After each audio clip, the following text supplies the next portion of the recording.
pirate's life.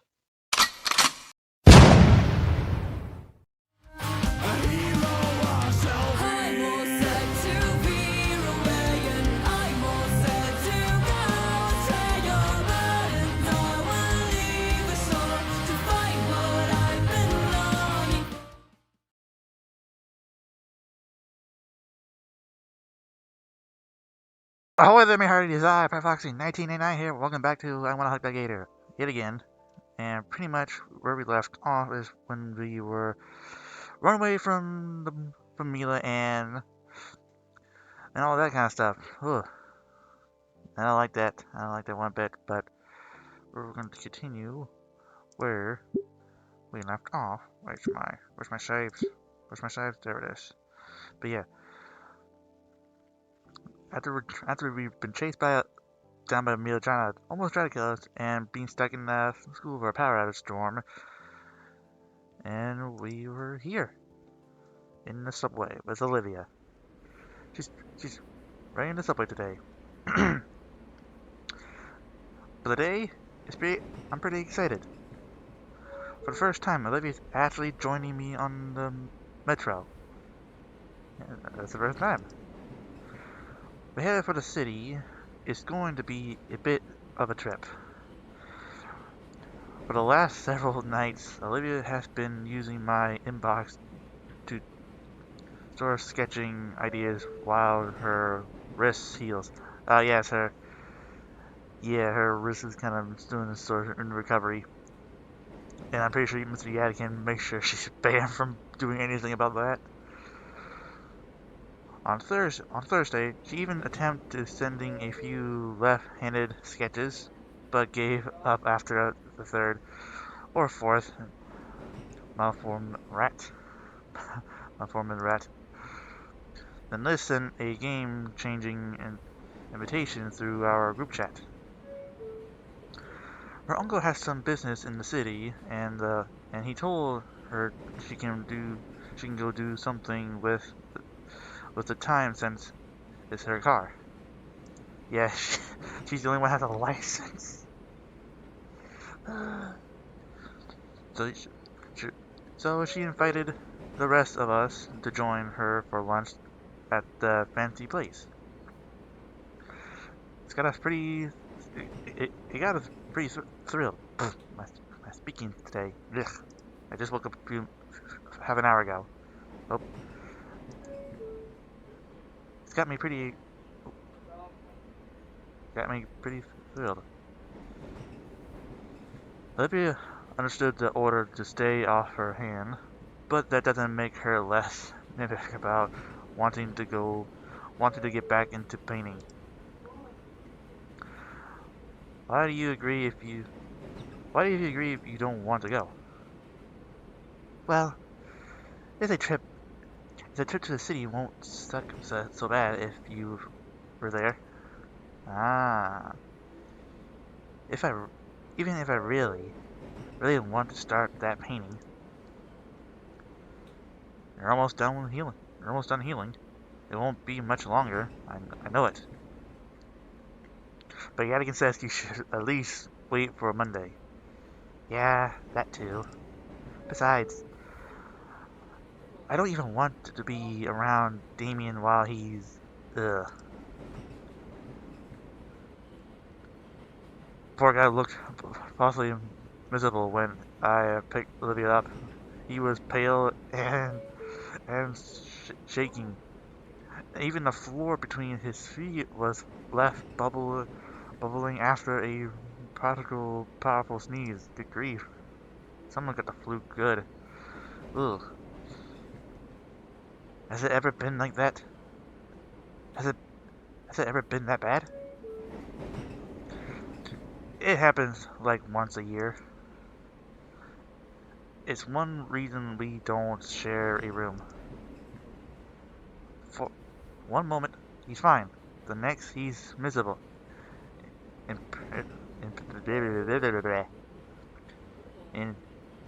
the next day, he's imbreeded. I don't get it. This car is weird.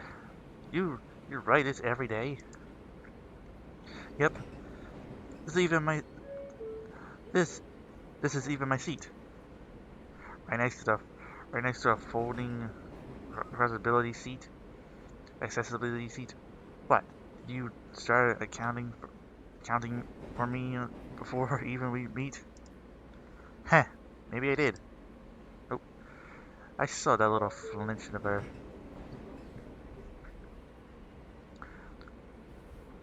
She, she mouths something and rolls her eyes, but there's a clear smile after as she goes back to watching the passing buildings. Yeah. Compared to the car, compared to the car ride together, this felt a little more intimate. Intimate. Even if there are more people in close proximity, none of them paid us any mind. Just Olivia and I. Several stations later, the metro grind to a halt at our stop. All right, you ready? Yeah. Olivia shoos my hand. Olivia shoos my hand away when I go to help her out of the metro. She can handle it. We, we step out of the into the chill air of the city. I'm already getting goosebumps. That cold front is really making itself known. We should find Liz quickly before Olivia starts shivering. Are you seeing? Are you seeing? Are you seeing a long, big green neck anywhere? None that I know of. Great. That sounds awesome. She looks pissed. We looked around through through the alleyway into the closest shops. Maybe she's in the bathroom. I went around, but I don't want to make Olivia wait out in the cold. Did we go did we go to the wrong stop? Just next to just text her already. Crap. Right. I'm done. Yeah, you are pretty done. What the hey? Where do you go? She right behind. The moment later, her head ropes out of the door of the nearby coffee shop, followed by the rest of her. Hey, Ingo!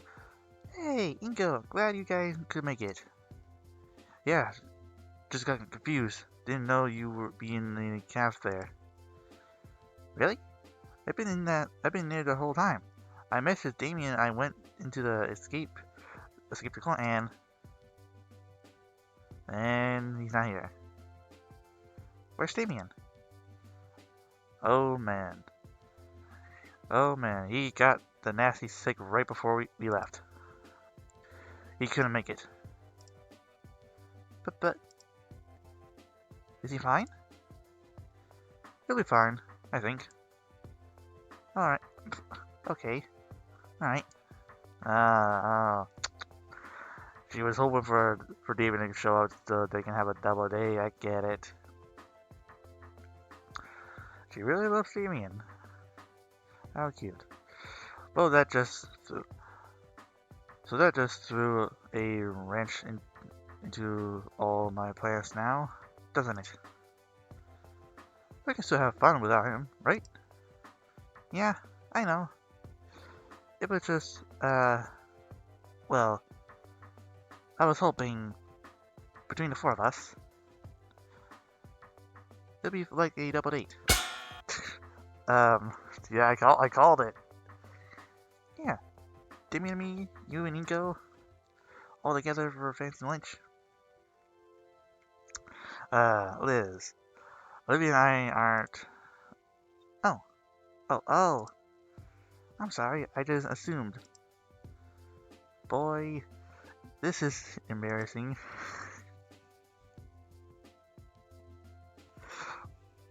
My god. The whole day seems like everything's going wrong for me. It's fine. Yeah, well, we can still have some good time. I'm still having lunch with. I'm still having lunch with friends. I'm. I'm sure you guys will love it too. Come on. And Liz leads us. Liz leads us through the streets, pointing out our destination when it comes into view through the towering skyscraper. I can't speak today.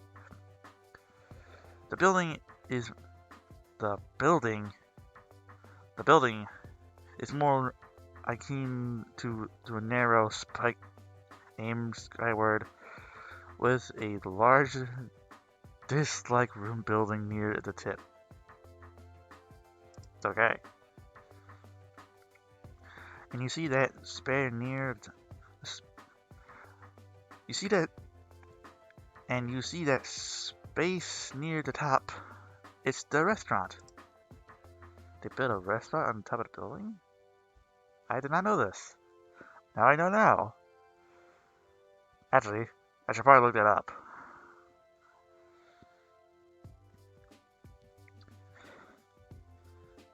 They built it in the way.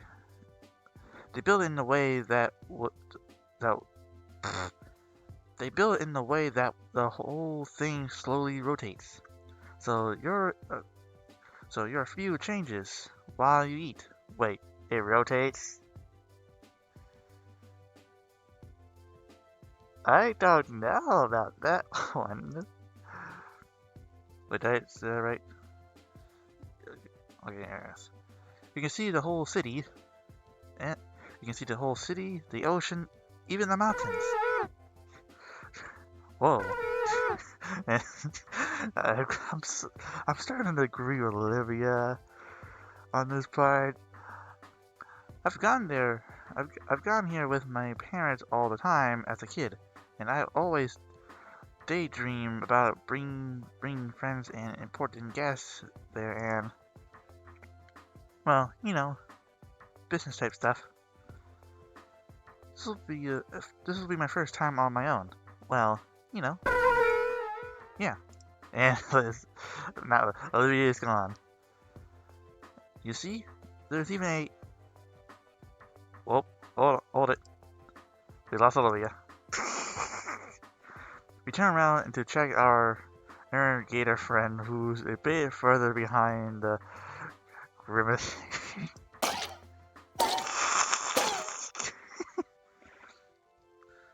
She comes slowly rolling in, fighting to hide the slight of wince every time she pushes herself. Oh, sorry. It's fine. You sure you don't want? You sure you don't want help? I can manage my own. Please. All right. You want to lead the way? All right. Is that space needed? All right. All right. It's that space needle-looking place, right? Space needle thing. Good grief.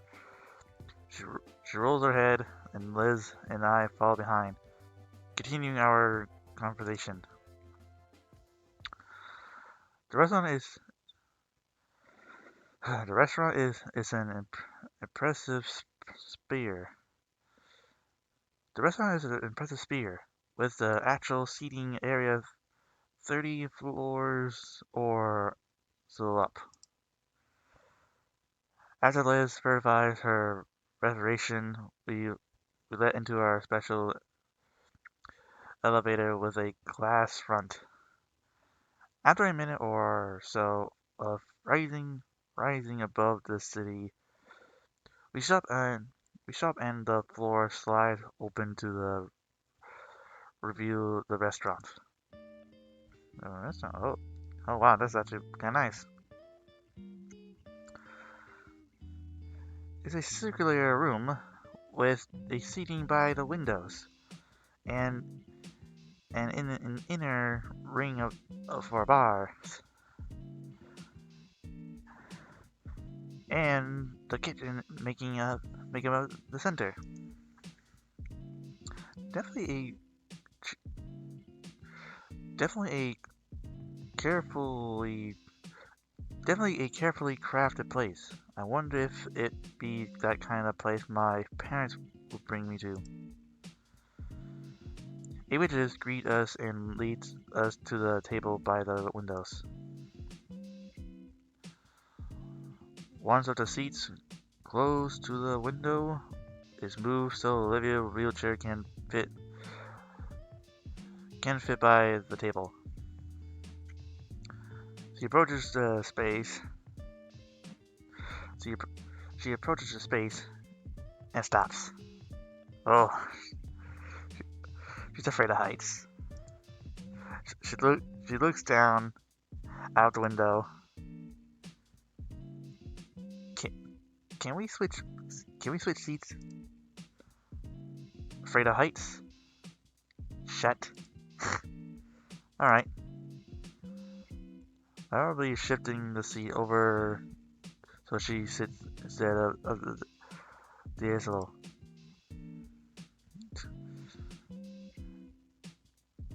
Quite a few, huh?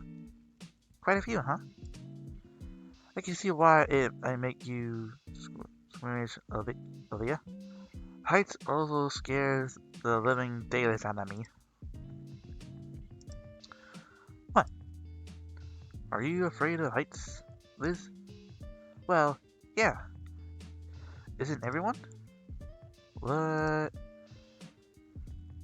That doesn't make any goddamn sense, Liz. Your head hangs 3 stories above of your shoulders, and height scares you. Look, I prefer. Look, I prefer is the internal fear of heights. Okay. So of course it does. So of course it doesn't make sense, but still, that whatever. Height sucks. We agree on that at least. So, what do you think? It's very nice. I can see why you wanted to come here. Let's nods. My family usually comes here once a year.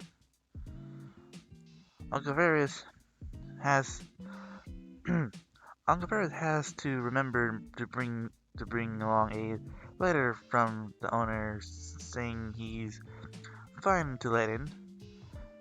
That he wouldn't bring the whole tower down. Eh. What in the hell is bicycle?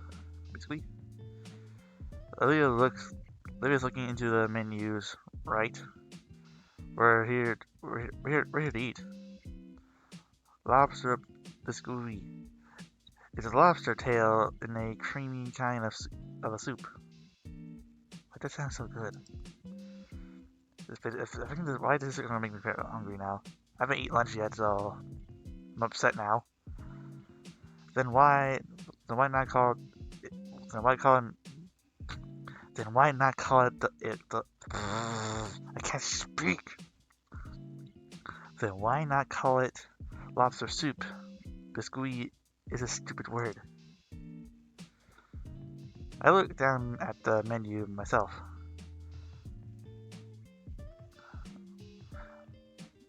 They're all your standing options between pasta, sandwiches, cuts of meat,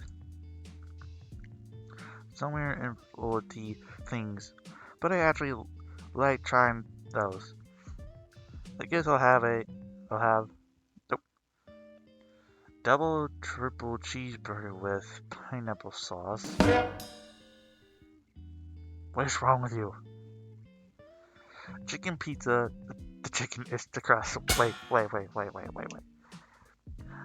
You're telling me it's a pizza, but the chicken is the crust? What? Are you trying to kill my brain cells or something? Trying to go on a renting spree of pizzas?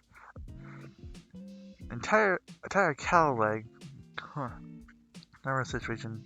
Same thing with Olivia. Broken skip wooden stake is even carved to look like the restaurant.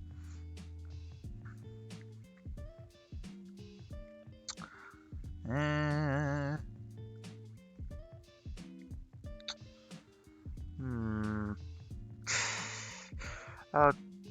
I'll get that chicken pizza with the chicken just a crust. I'm gonna have questions about this later.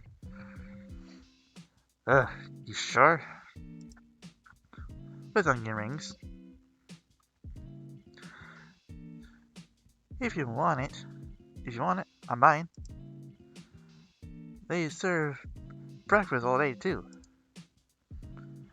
I'm going with their pancakes. I'm going with their pancakes platter. Nope. Liz wave a waitress over and give our orders. Let's go to the pick. You got me. It takes me way back. She stares out of the window. I look out at the horizon as well. The view has shifted a bit to show the mountains. We all look out for the long while.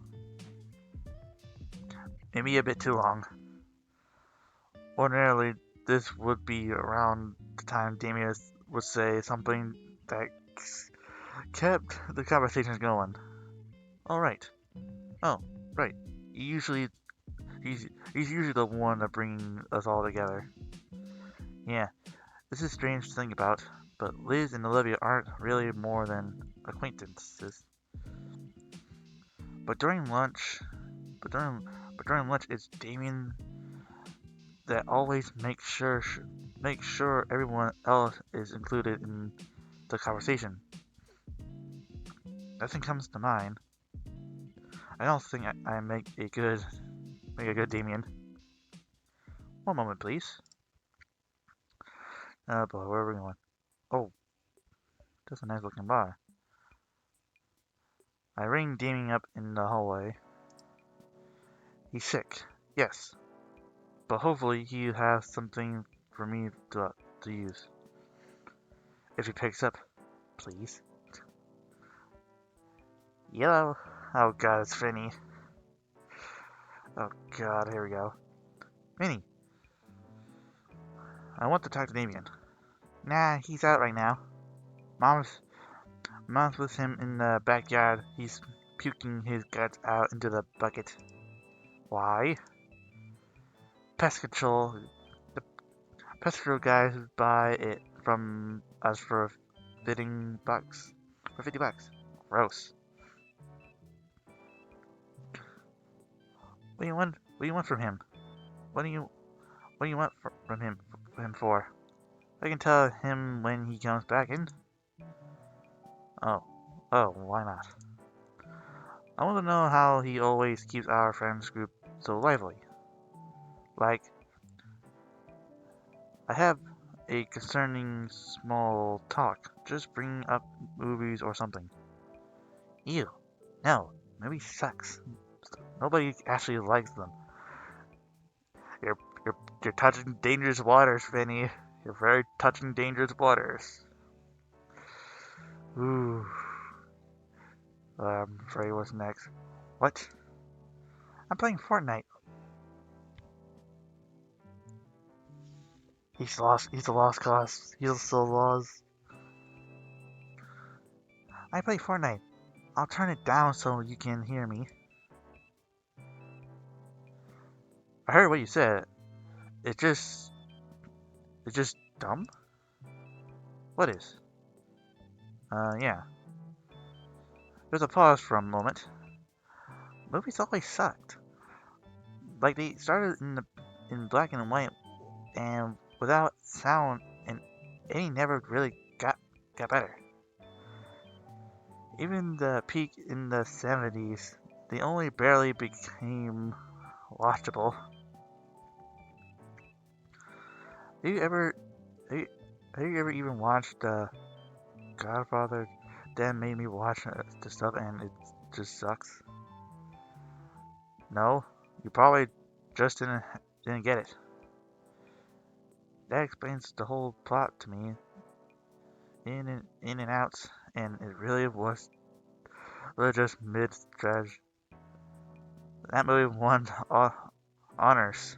You can't just call it trash. Yeah, I can. He is such. Oh, he's a troublemaker. Movie just are transcendent and connected. Even the best ones are usually just polished. The ooh, Vinny. Okay then, let's go. What's a good movie? Ah, I got him.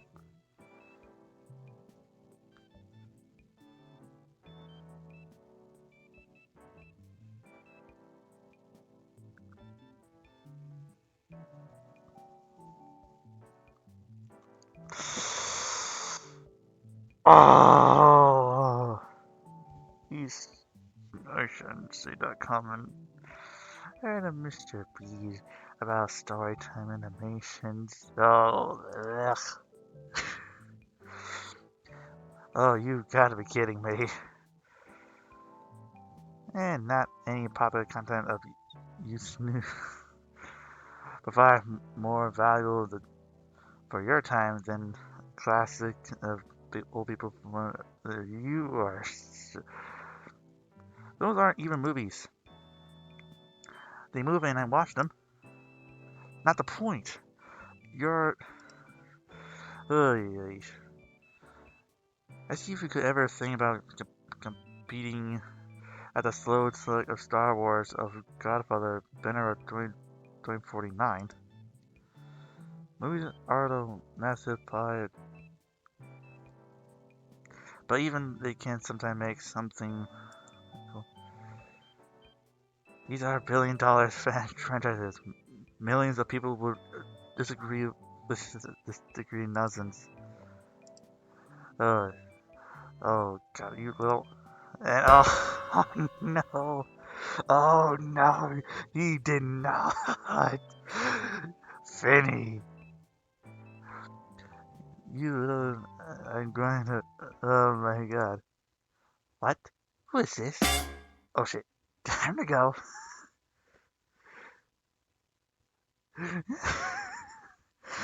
I cannot believe Finny would do that. Such a little asshole. Oh my God. Shit. Calm down. Calm down. Kill him later. Nuts, I didn't get the advice. I go back into my seat and slump down, catching my breath.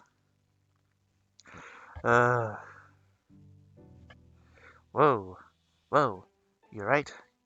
Your eyes, your eyes is twitching. I don't think I ever been more angry in my life. What happened? I don't want to talk about it. I rubbed the tension from my face. Fine, fine.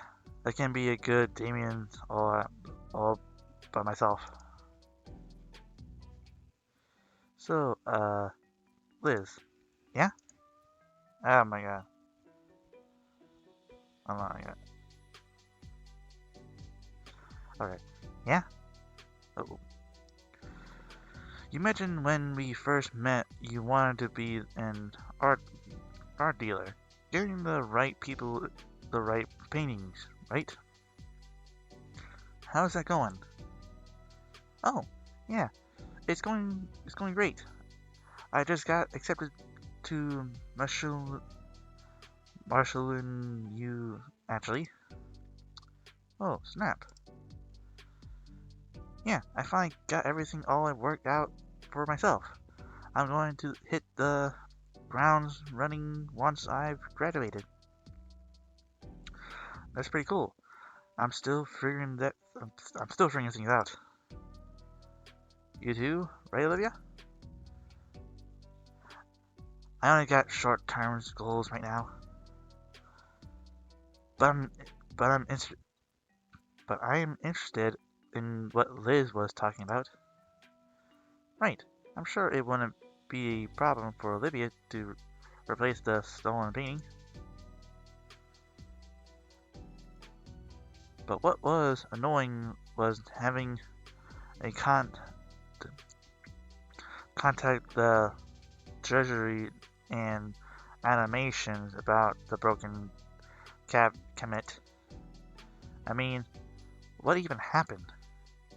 Whoever did it, I wish they could have dealt it with Mrs. Scalar, the tantrum, the way I did. Oh, I'm pretty sure she was not happy about it. We're still finding glass shards all over the floor, get and I get screamed at as if I'm the one responsible for it. Scalar needs to put the coffee mug down sometimes. Jeez. It's not a problem anymore. We've already ordered a new display. It should be installed next month. Oh. Oh, I got off track. What were we talking about again? The art dealing thing. I'm actually interested. Oh, well, the plan is to be able to open my own business. I've started online and work my way up to having a physical location. Uncle Chris told me he's willing to help me to figure out the legal part out. I've already gotten a few connections. Some people that might be interested in being involved that run some pretty decent prices for me. I mean, and I'll be selling my own work too. I've gotten even better at painting since the start of the year. Have you noticed? I think you have. Yeah. Although since I'm not an artist, I admit some of the details are probably lost on me. Liz nods. Maybe maybe I'll buy one sometime. Sometime. You give it to me a discount, right? Maybe. Olivia, have you painted anything good recently? No. Oh, sorry. It's fine. Well, I got one I really want to be doing. Why don't you? Because I got dragged here instead. Ooh. Yikes. Dang it, Olivia. I mean, it's not that I'm mad. Liz looks like she wants to say something. The thought dies on her tongue. Yeah. Oh boy. The conversation and the tension thankfully gets interrupted by our food arrives, and my leg went numbed. The social media influence in me it is to take a photo of each plate, especially with how good the presentation is. Dang, I should have brought my camera along with me. Wait, I have my phone. Hey, oh. I just turned in just in time to see her jaw on the hunk of meat, tearing it like off a bone. Jesus. Never mind. How was the taste? She takes a moment to chew her food before sending it down the hatch. Then smiling as she gives me the greasy thumbs up. Liz chuckles from Olivia's good review as she lowers her head to get the first bite of her pancakes.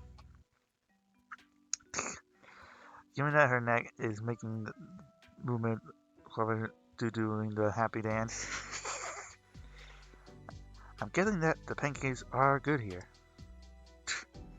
She really likes pancakes.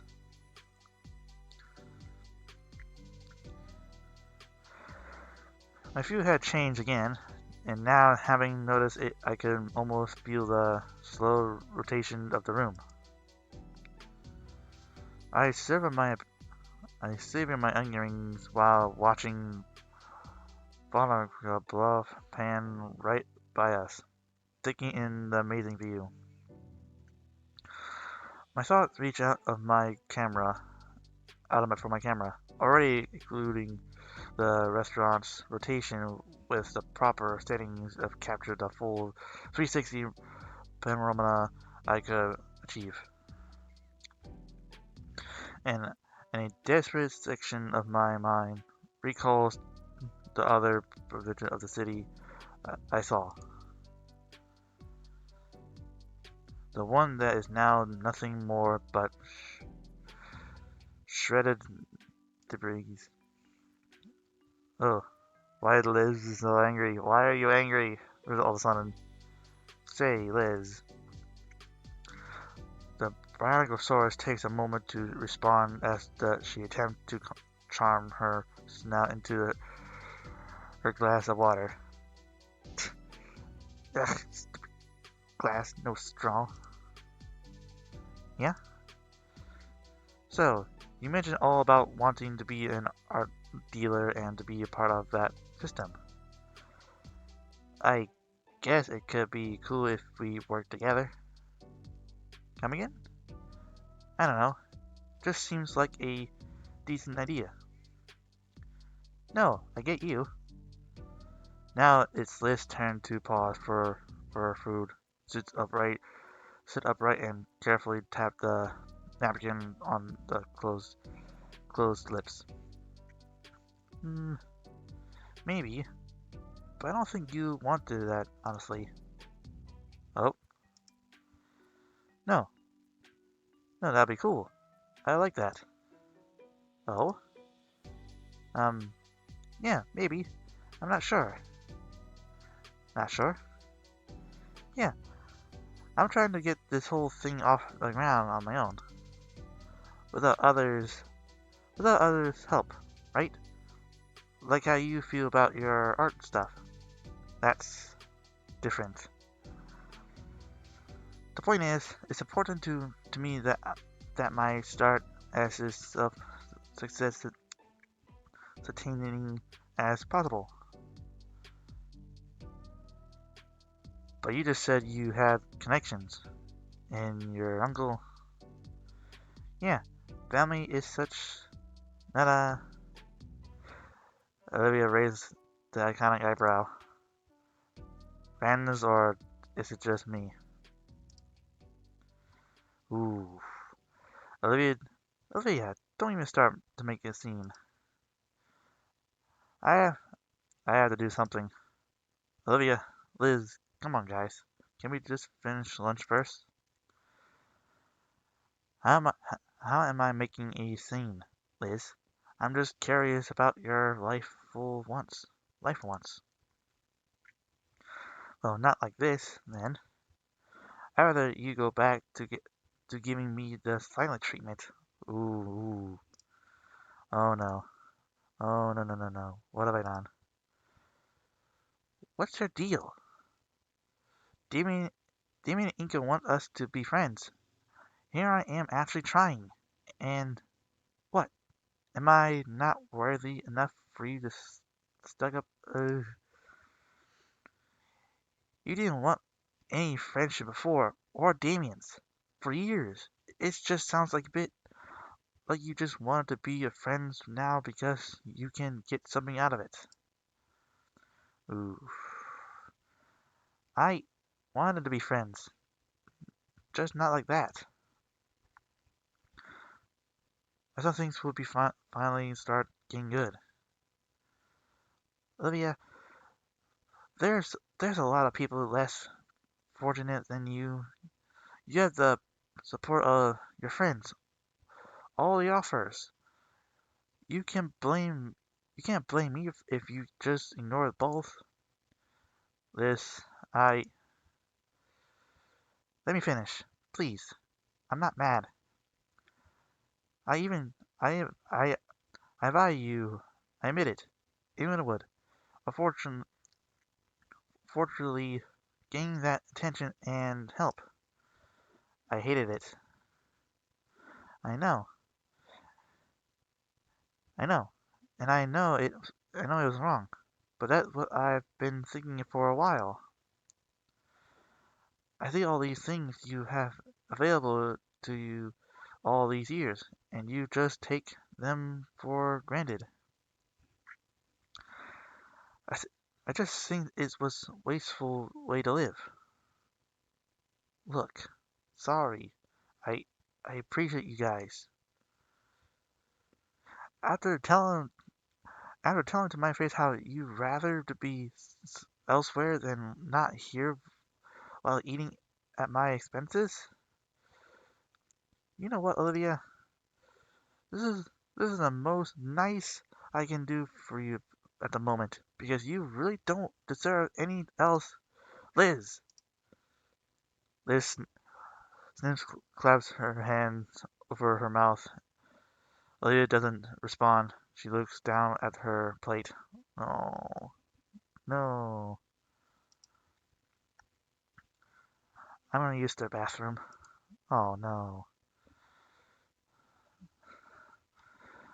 She pushes herself away from the table and through the alley. Oh, no. I'm sorry, Liz. I didn't mean to snap. It's alright. Once Olivia gets back, you can apologize. No, I don't think I can. After everything, I think I deserve that much.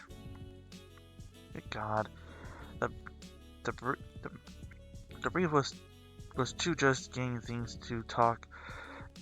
two talking and having a good time, and it's like a generate of thrown into the table. Wow, I'm terrible. I am a terrible fucking Damien. Let me tell you. Dope. Liz, yeah? Why didn't it work? Why didn't what work? I know you two aren't on the greatest terms, so I tried to keep the conversation going, so it would so it wouldn't get awkward and nobody would get left out, like Damien does. I feel like this was somehow my fault, but how? I did everything I was supposed to. Hmm. I don't think you did anything wrong. Why does this never happen around Damien? Good question. I don't know. Liz picks her plate, popping the yolk on her over easy egg. She's probably not in the mood if I push any further, and I said anything I want to say right now. Lily wouldn't like me pondering right now either. There's no, there's no options. I tried to think of something to do, but nothing. I can't, I can't think of doing anything at all. Without, without not without making someone uncomfortable, or worse, getting them mad at me. And even, and ever, and I never even actually something like this happening. It's frustrating. I can't do anything, but I can do nothing, obviously. Not if I want to smooth things out, or... I know Olivia's in the bathroom. She's actually just fooling around in the hallway. But the point, this was... But this point, the two are separated.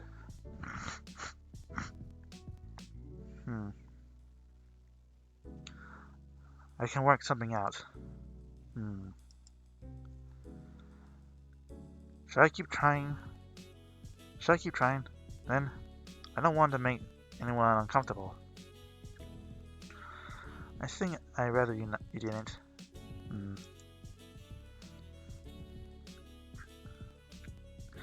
Go find Olivia. Let's go find Olivia. Let's see. A heavy breeze escaped me, and I stand from my chair.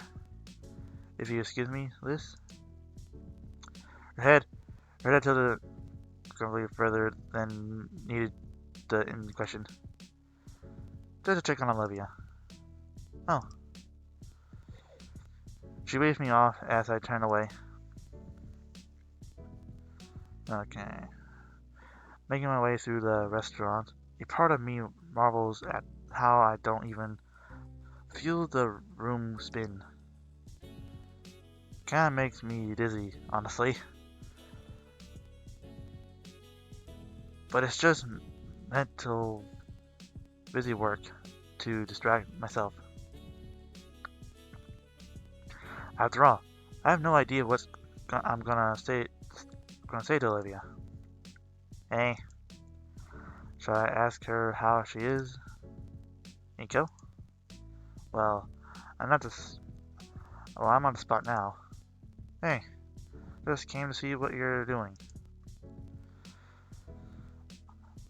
I thought I had more time to think about things, but instead I just being by the restrooms Olivia was. Were you really? Why are why are you here by the bar? I want to see if they gave me any myth. Wait, what? Me, Mo, this fake. You know, like OJ and champagne. Oh, you can't drink, says you. She takes a long sip of her glass and flew without orange liquid. I make a, I make a slip out of it with her hand, but her tail stopped me. I'm joking, jeez. It's like you, it's like you, Inko, in the, it's like, it's like you, Inko, ape, okay. She grins at my scroll and continues sipping her drink. Want some? She holds out the glass to me with that smug smile of hers. Taking the flute, I can clearly see where her lips had touched it. It looks to be leaning over as she stares at the glass. Ignore the heat in my cheeks. I can tip the glass above me, carefully pouring some of the liquid into my mouth. Oh. This is just juice and greener L's. Oh yeah. Handing it back to the glass. For a split second, I thought I saw someone disappointment in their eyes. Maybe I'm just seeing things now. With a shake of my head, of course, I refocus. I came to check on Olivia and fix things between her and Liz. You okay, Olivia? You... Yeah, totally. Why wouldn't I be? Her eyes are wide open and yet not looking in the way. Well, because what Liz said. Oh, she sighs in her chair. In her chair. Olivia? No. Yeah, that was. Her finger circles the lip of the glass as she thinks. I'm not hurt, just frustrated. She looks. She looks. She looks at the glass one final time, and then looks down at the quarter of it in a single swallow. Afterwards, Olivia sits up on the bar on top of the circle dollar bills. I mean, Liz doesn't get it, Go. Maybe if she walked a mile in my shoes, she would. But I hate to see you guys go at it like that. Yeah, maybe it's been a long time coming for me, but who cares? Long time coming. I know she's been a bit frustrated for a while. Probably been holding that in. Doesn't mean I want to hear it, though. All the time, I've known her. She's just been so far ahead of me.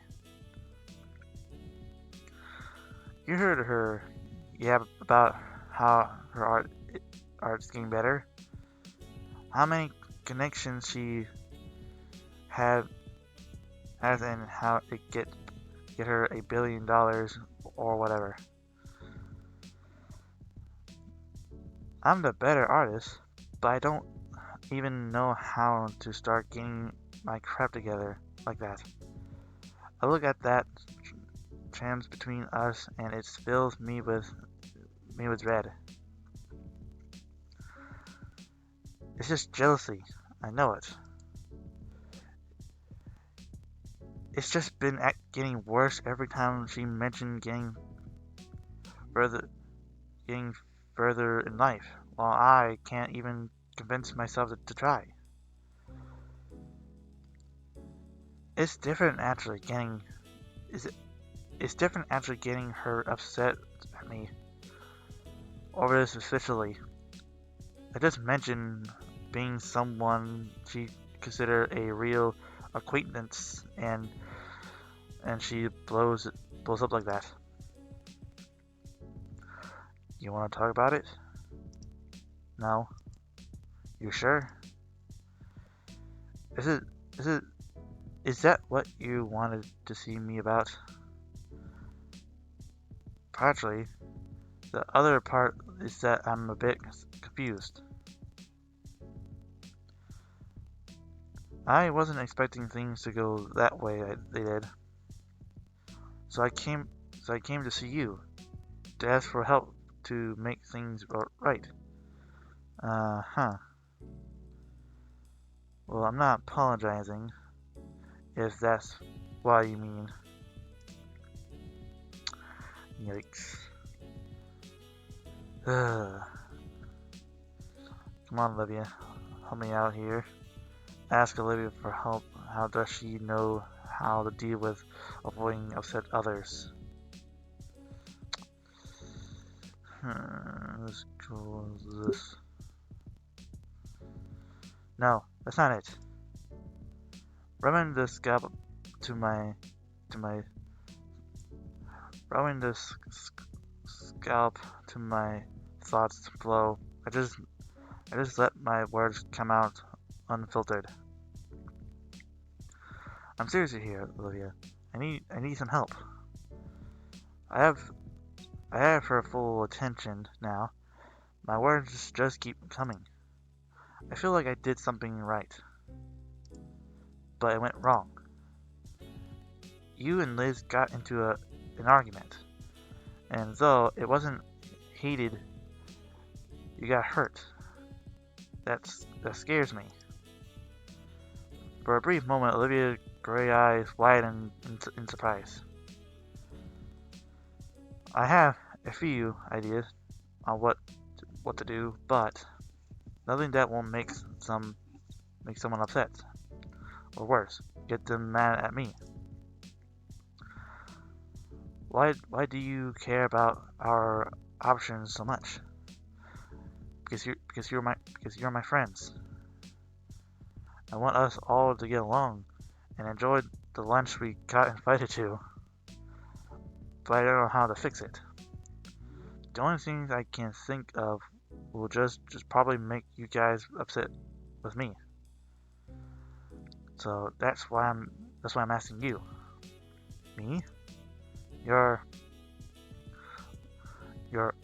self or Flint. Flint. You're strong in your own stance to never accept help on account of your limitations. For the longest time, that confused me. Well, it still does, but you do it. It confuses you? Well, it's like other than willing to give, and giving feels good. So when you deny it, it's like telling them those thoughts doesn't matter.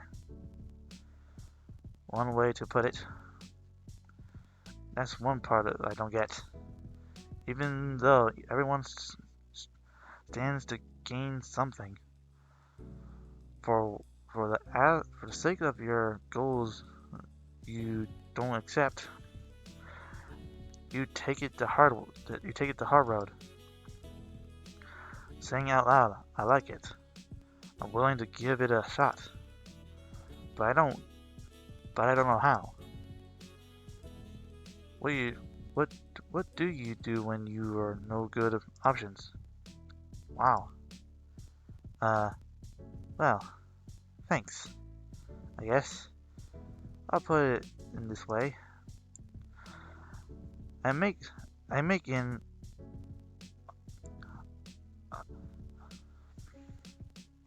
I make an alcoholic happy to give him alcoholic happy to give him alcohol, even though it hurts him.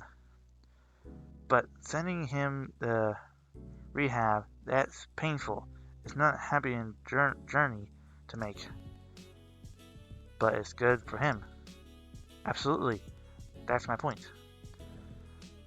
Don't worry about making others comfortable and happy if something needs to get done. In my case, that means ignoring the help because my own goals need to be done. If it makes some uncomfortable, then it's their problem, not mine. When something needs doing, you just gotta do it. And when no option seems like it makes people happy, well, you do what you can. Make sense? I'm making this up as I go along. I think so, yeah. It is the right thing. You get the support you need. After all, I got you. And even you don't, standing along for your standards is cool. You be trying, and that's what matters. Yeah, thanks, Olivia. Hey, you're welcome. Saying all that out loud is helping me understand a few things too. You ready to head back? I have an idea how to smooth things over. Sure. I'm curious what you have in mind. Even if you think I won't like it. I started heading back to the table. Olivia follows close behind me. Hey. Hey, you guys are back. Everything good? All cooled off? Yeah, everything's great. Want to give my 2 cents trying to resolve everything. I decide who's right. You're my friends. This is right. David needs to think the other more than no. This is right.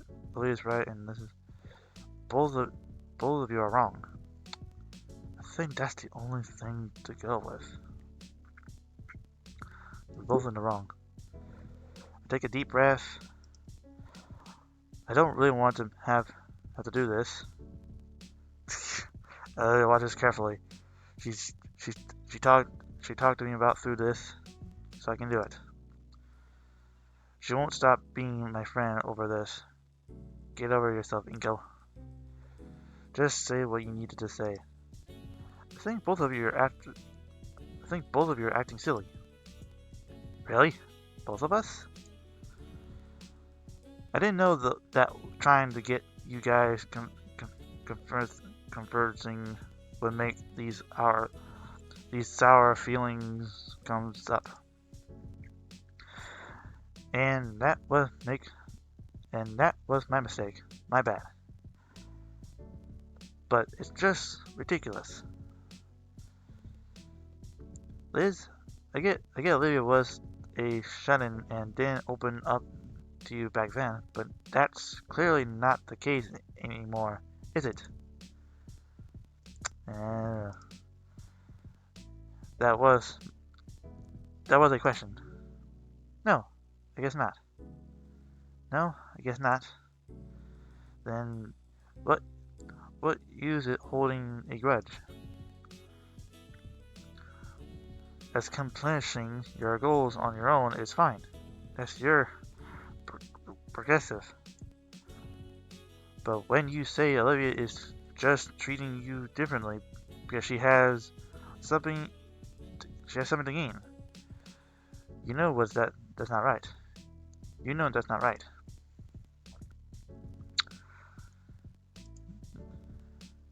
And Olivia, I hate to say this, but you have been pretty through this as thoughtless as well. Here as well.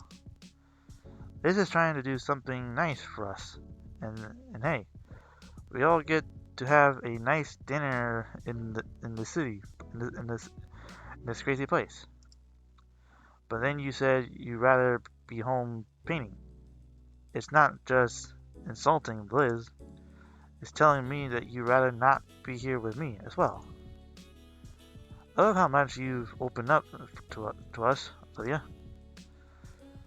What seems to me is that both of you just refuse to see eye to eye. Too much pride going on. The sooner we stop trying to get to the other to act the way we think, they should be better. And I thank you for the advice. I hope you won't be mad at me. I hope you won't be mad at me for saying this. Just please, be a little more concentrated. Silence. That's it. Again, sorry if I went too far. You're right. That's a little eloquent for such a little argument. Well, it was bothering me, and it would have turned into something more given time. All right, that's fair. I appreciate that. I appreciate that effort. That's what you had in mind when you asked for advice. Yeah, I figured it'd be something a lot worse, like the roast, of the century you've been holding against us. But if that's it, that also that's also decent. You're usually pretty thoughtful, so I guess I can't see how that was a lot for you. We're nearly adults. That's not going to bother us. At least it shouldn't. So, are you good? Yeah. Thanks, Inko. Thanks. Aw, that went much better than I expected. As things settle down, we finish our meals. Well, Olivia finished our meals. Liz had noticed it. Liz had noticed it first when one of her whole pancakes simply vanished, and I thought my onion rings pile was looking smaller than I am by a minute. Looking at Olivia's way, she simply waved at us with the most bizarre connection of onion rings, flapjack, syrup, and beef on her plate. Jesus Christ. Hungry gator. She's a very hungry gator. What? I make you guys better food than this later. The 3-hour food stopped shortly after that, and thought the proportions had diminished. We all were pretty satisfied with the meal. I offered to pay, or at least to pitch in with the check, but Liz refused. She insisted since it was her idea to bring with. But I had always figured it was the men's place to pay at the date, pay for the date. And this is way, but this was a date, kinda. Neither neither of our hands left from the tiny little booklet, and I don't know how long we spent playing tug of war over it. Olivia at least found it amusing, even recording our stare down for the phone on her phone. But first was mine. At least I managed to palm my debit, my debit card to the waitress before Liz could give her back the bill booklet. With that done, all that was left for us here was making the most of the view. Olivia Olivia led the way to the observation deck on the floor beneath the restaurant, and she immediately regretted it, as the blaze of the cold air even had me shimmer a bit. I didn't pause to extra pause to the pause. The late fall weather meant the deck of the mostly clear of the guests, but the view was easily worth the cold. As I made a mental note to come back here on one day with my DSLR. Oof. Oh wow, what a view.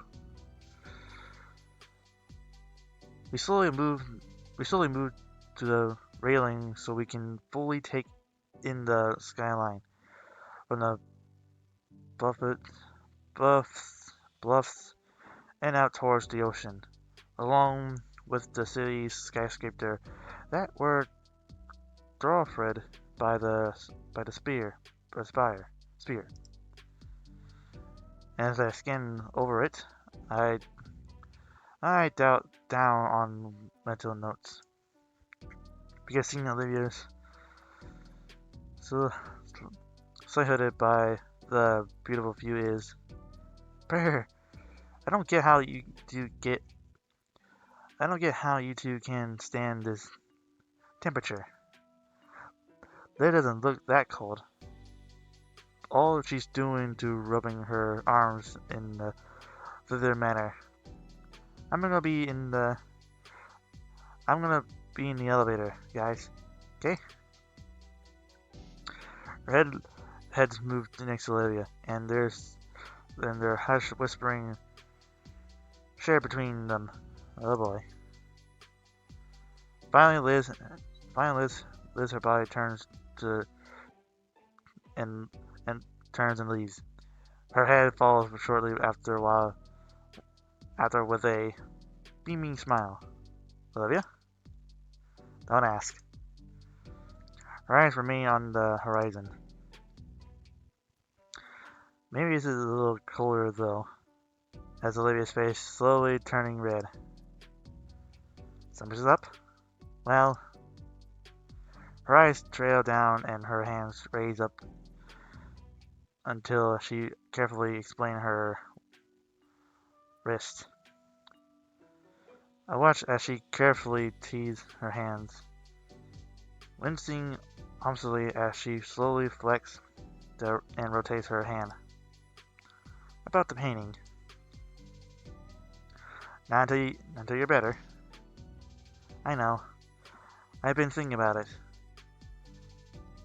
I'm going to be the way out I'm gonna be a bit way out of practice when I'm all better. So you're going to practice? She smiles as she turns to me, probably excited about the prospect of starting works on that soon. Yes, I have a mental image for it in my mind and everything. She smiles and listens though, and her tone becomes uneasy. I just want to make I just want to make it I just, I just want to make it perfect. I have the mental image, but I won't have all skill. Plus, between the carpal tunnel, and rushing out all those pieces for Mia, I think I understand what she's getting at, but her smile is back again.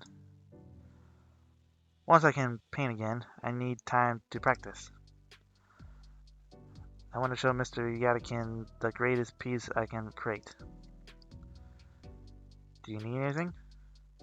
My words cut my thoughts off. No, I have all the paint and... No, I mean, do you need any help with your practice?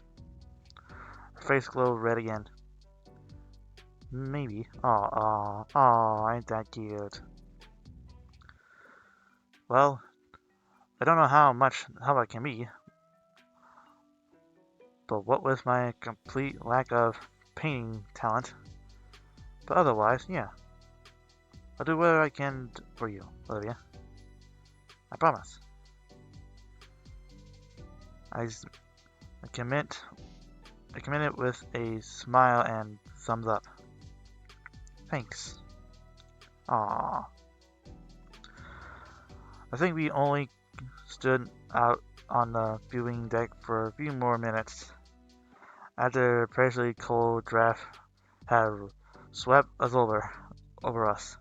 Liv figured that she had enough of the chilly air here.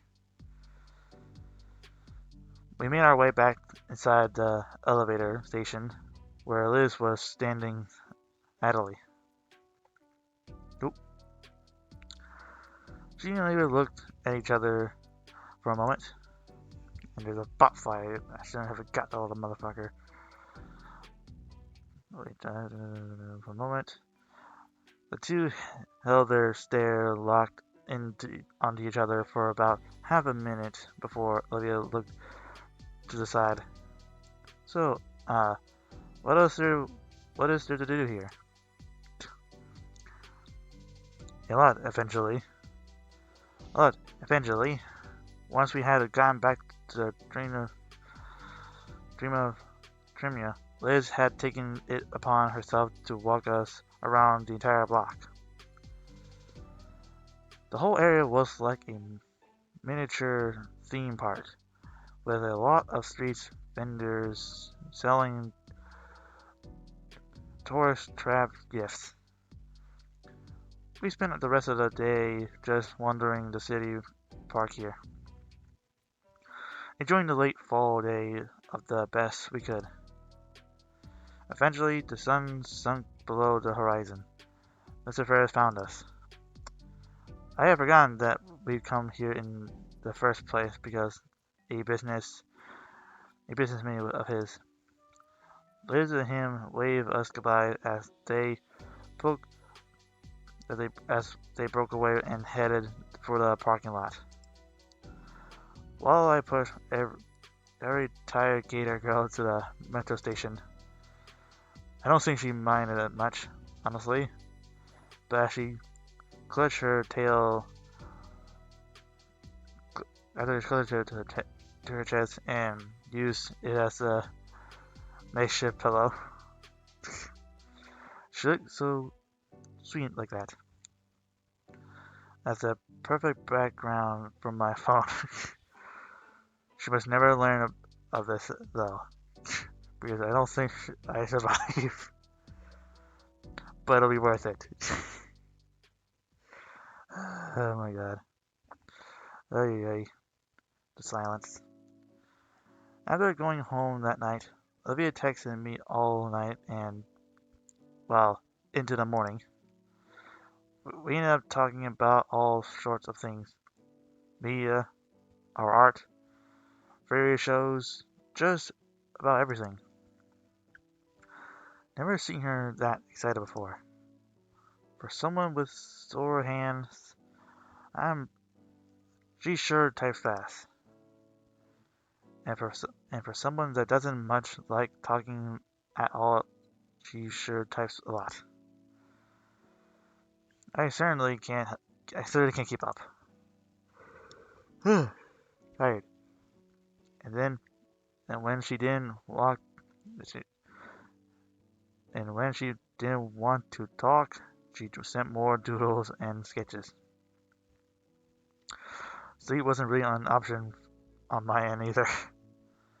And Guts doodle adventures went quite entertaining to read. Since then, we've been texting more every night.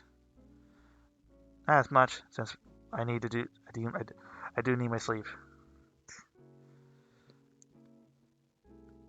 But right now, I'm just waiting for art class to end. Miss, Mr. Trinimus is apparently one of those substitutes that demands complete silence until class is over, but doesn't care about beyond that. So even though I'm sitting about 2 feet away from Olivia, we're having to text each other. She's quite the storyteller with these doodles.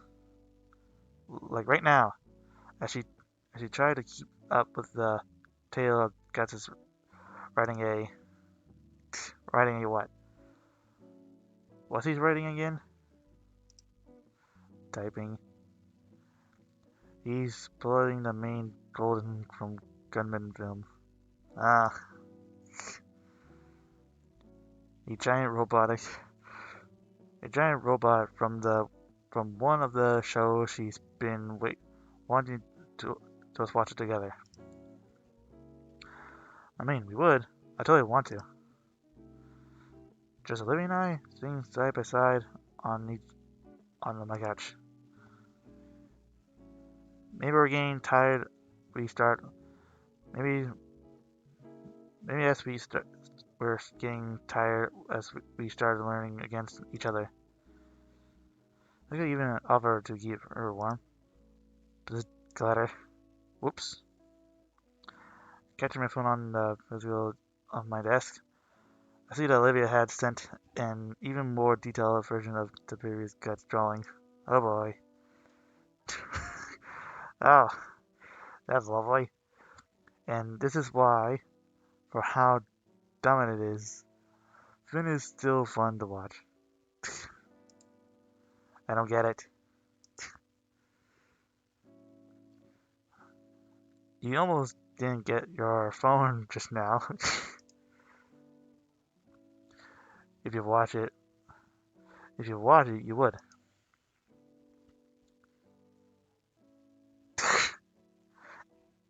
Angry Guts, Angry Rat. One day, maybe. So only if it's with her. One day, yes. Ah, crap, teacher.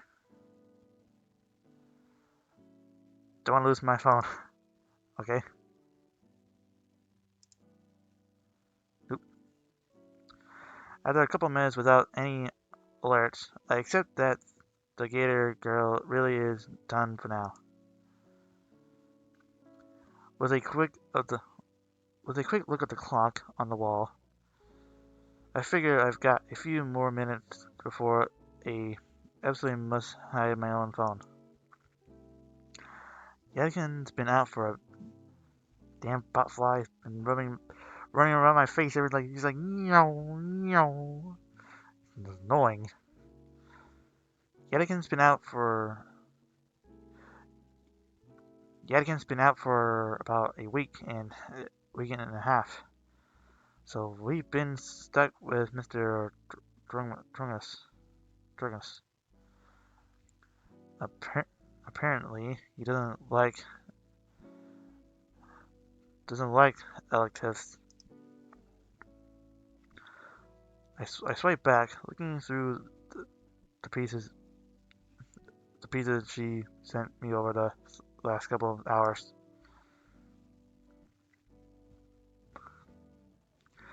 A lot of these references go over my head, but a few that don't earn a hearty chuckle from me. Even there's the more detailed ones. The drawings haven't. I think I got him. I think I got the fly. And now that actually hurt my right wrist. Ouch. Now I can feel Olivia's pain. The drawings have be good enough to actually render. I smile as I save those. I've been meaning to ask if she'd be finished one. Back when she started doing this. But I never got the round of it to it. Simply saving it in the folder. A folder that grown a couple dozen now.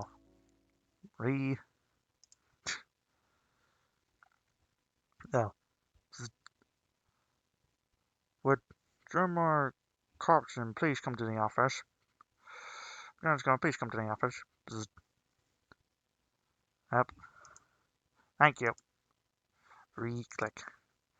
The announcement makes me nearly drop my phone again.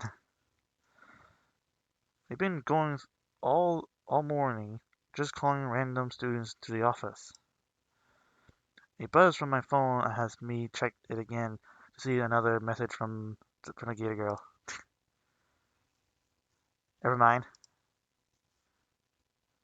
Jeezy's acting weird today. Weird. I look at our substitute. Mr. Tremors isn't paying any attention to us. In fact, he's just kinda looking through the desk at his seat as he sat it. Weird.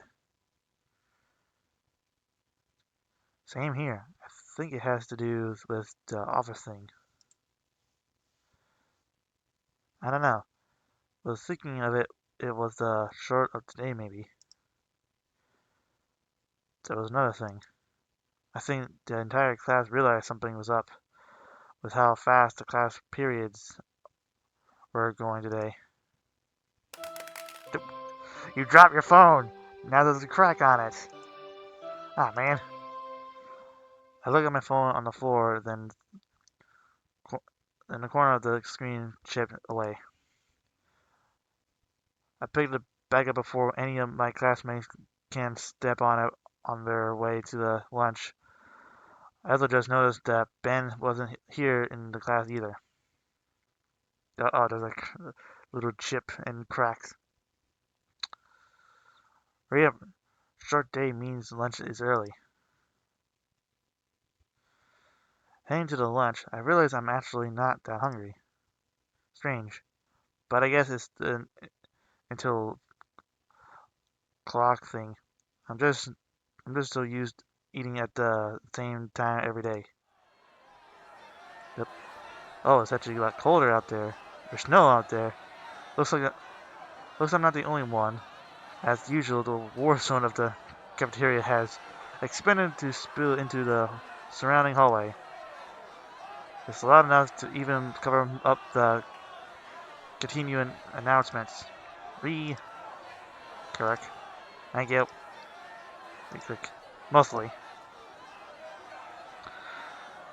I've gotten pretty good at waving through the chaos unscathed, but man, these guys have way too much energy. What are they even fighting about? But as always, the table in the back is left alone. That's a little bit better. Sounds. This is a cute thing. Damien is chattering loudly about his day so far to Olivia, who's actually poking Liz across the table with a toy claw hand. Liz, Liz folds her arms around to shoo away the offering poke, but never bothered to crane her neck down from the rafters. She perks up when she sees me. Yo, it's Ingo. Hey, what's going on? Hey, what's going on at Olivia's garden today? I get that joke. That's so bad. Whack with the noggin. Whack his noggin. The meteor stick falls into my hand. Said, gah! That was a joke. Equip. It was a joke. Equip. How long did it take you to come up with that? Come up with that one. It was about 2 in the morning last night. Like him again. Hey! Best $10 I ever spent. It looks a little familiar, doesn't it? Yeah, that's why I thought I saw it. Just like the real one. She bullies you for saying dumb stuff. Bite me. She makes the head draw on my face a little. I'll go sit somewhere else. Do it. I got a new friend right now. Right here. Oh, wow. I have an actual friend. Isn't that actually makeup that makes me so happy? Your adventure needs a bit work. Your vendor equipment needs a bit of work. I still think it's a little weird. Oh. Live a little. Say, you guys aren't eating either. It's too early. I just eat when I get home. The lunch ladies don't really try on half days. Do they not try normally? The difference makes itself known. I was out of for like a week. I'm just gonna steal some whatever Olivia makes later. Get your own. I changed my mind. It's too much. She has too much power. This is great. Yoink. Olivia reaches over to chew on Damien's again, and I snatch it out of her hair. Ah, no! I aim to hitch it right onto Olivia's snout. Bullseye. It jammed shut. The evil is defeated. While I'm giggling like a schoolgirl, they use the chance to grab the hand back. That's funny. Fine. No more call today. She hesitantly stuffed the plastic toy back in her backpack.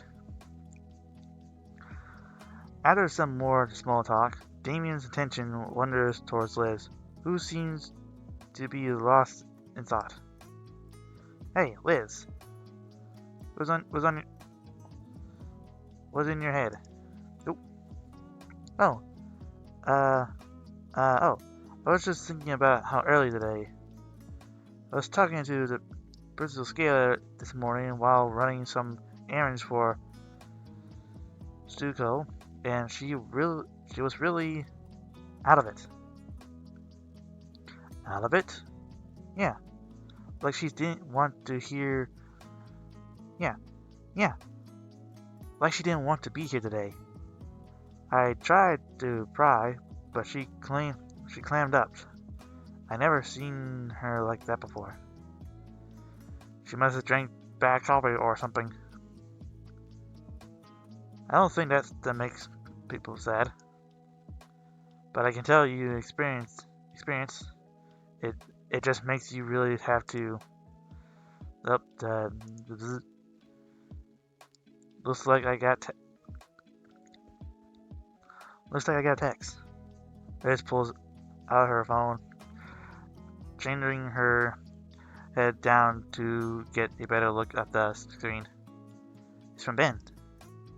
Come having a student council meeting. No, it's a bit more than that. I guess since it's half day, I have and all. Oh well, duty calls. Sorry for having to leave early, guys. No worries. No worry, Liz. We can meet up. We can meet up after school. Sounds good. I'll see you all later then. Oh, and there goes Liz. What would you guys want to do after school? I don't know. Maybe we can go hang out at my place. It's too cold to get in the pool, but I'm sure we can think of something. I look over at Olivia, who doesn't seem to have any objections to the idea, but no input on her own. Got any ideas, Liv? We could do some stuff. Like the characters. Yeah, make it into a game into a sort. That sounds pretty fun, actually. They're gonna really wipe the floor with Olivia. Oh, save your breath, Nito. You know my stuff. You know my stuff will own your own, and your chicken scratches. Want to bet? Ha! That's a sucker bet. All right then. Loser has to pay for food. Deal. Oh my god. We shake hands, making the wager official. Olivia Halford, please come to the office. Would Olivia Halford please come to the office? Thank you. Greek. Nope. The monotone voice of the income behind with the strange Tim Sharp of the school is starting to unnerve me. We all look at the Gator girl, who rolls her eyes and starts wheeling away from the table and towards the next exit. Oh boy. There's a lot of announcements going on. What's going on? After she left, everything felt more off. Oh no, I don't like the sound of this. Lunch came to an end, and the school day was close to the same. There's a couple more periods before we can hang out somewhere with all extra free time. Hmm. I look at Olivia's desk, still empty. 5 minutes into the broccoli's class. I mean, yeah. I mean, yeah, she hates this class the most, but it's really become a habit at this point.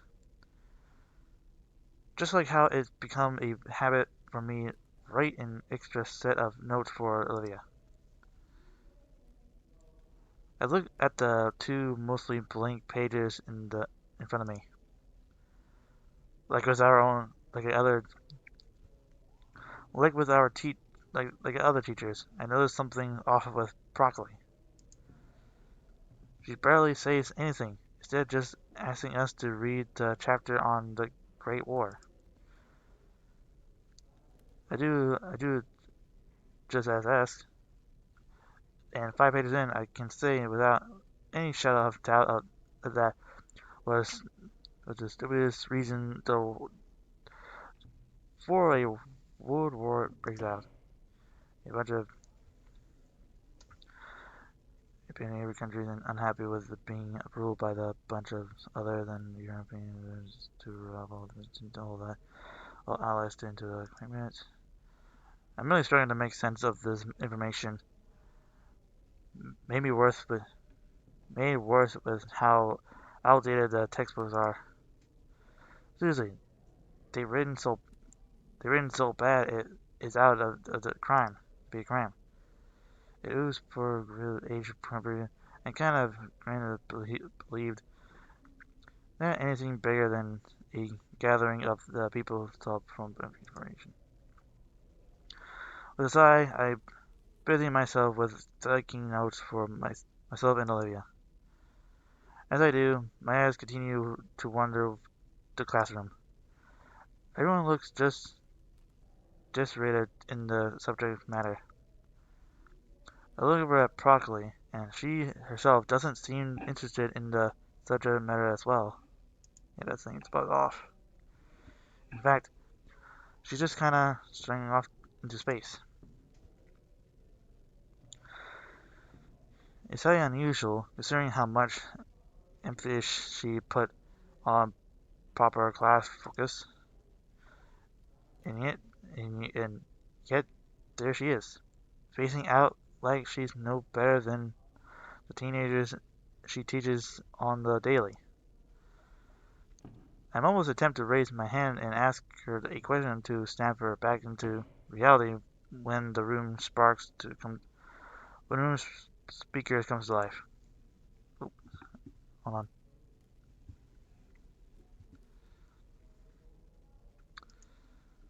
Would Mr. Incognito please report to the office? Incognito please report to the main office. Thank you. Okay. Oh boy. I look up to Miss Broccoli. I got a call, but she's still the ripplets of other leaves of her class and when. But she doesn't meet my eyes at all. If anything, it looks like she's actually trying to, to avoid eye contact. Something's up. Something's not right. I pack my things and shuffle out of the classroom. All in a while, the stares and room, rumor, rumors from the other students grow even more intense. Oh boy. My mind is, my mind immediately being brings to wonder why am I being summoned to the office? They're sure calling up a lot of people. Maybe it's related to the 2 weeks ago.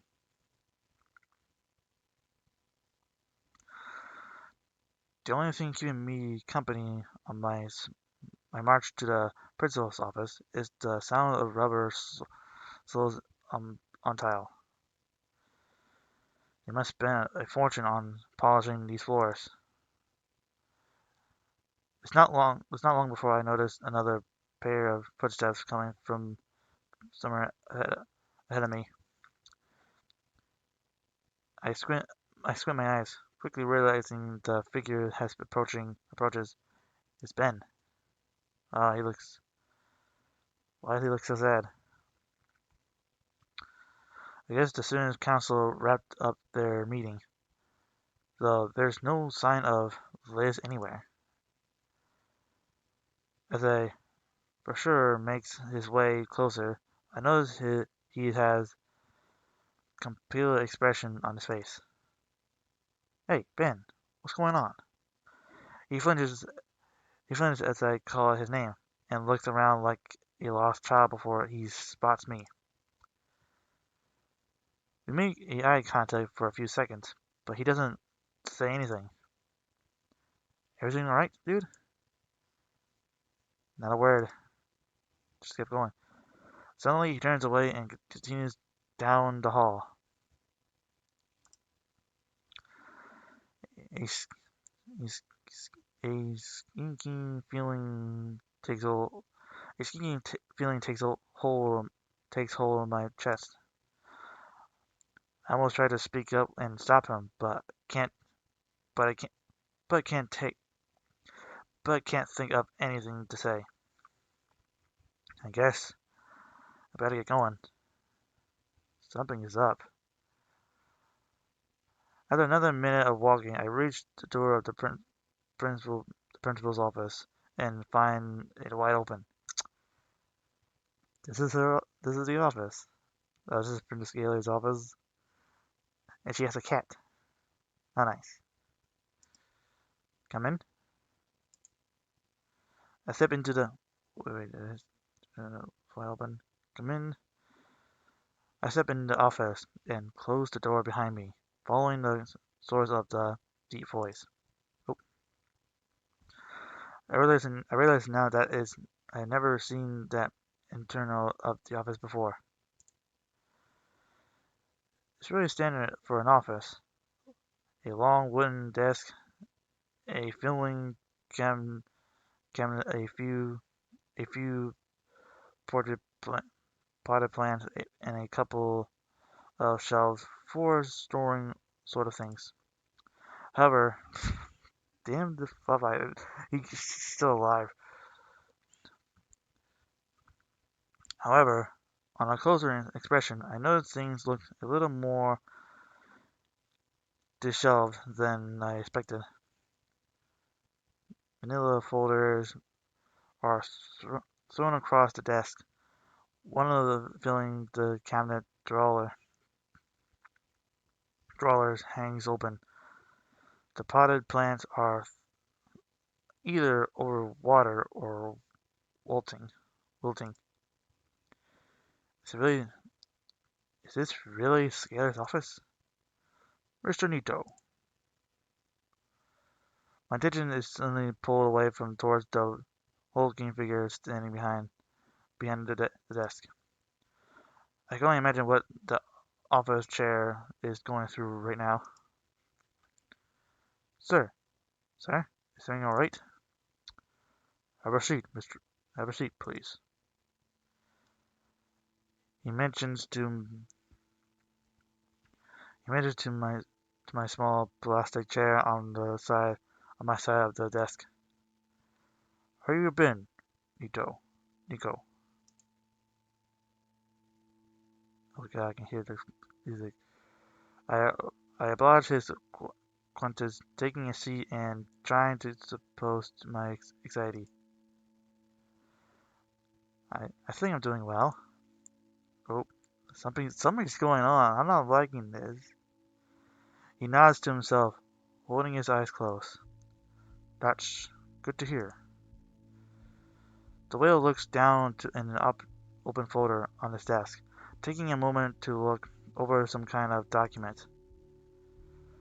I have news for you regarding your instructor for AP Art Design and Photography. You mean Mr. Yadigan? Yes, Mr. Yadigan. A, a foreign teacher. If, if students certainly are anything to go by, he's also spoke quite highly of you. Do you have any strong relationship with him? Yeah, I think so. Did? Did something happen? Oh no, what's going on? My heart drops as Ferris brows lower every slowly, slightly.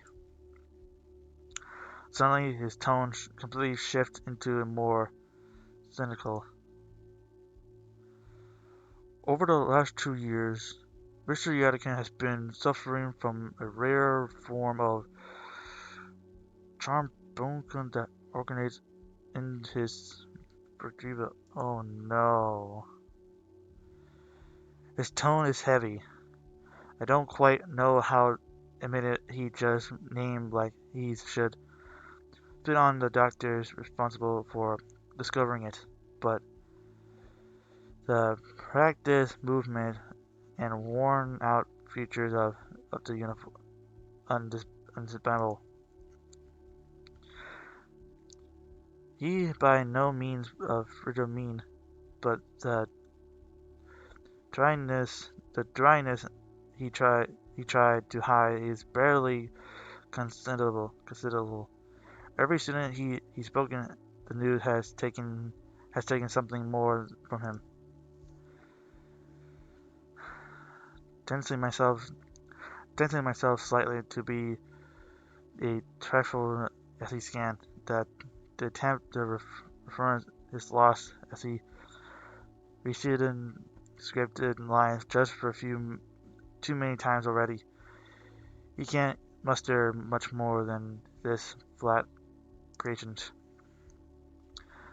This analyze means nothing. I've just distracted myself from the reality of the situation, as though pulling a confirmation will keep it from happening.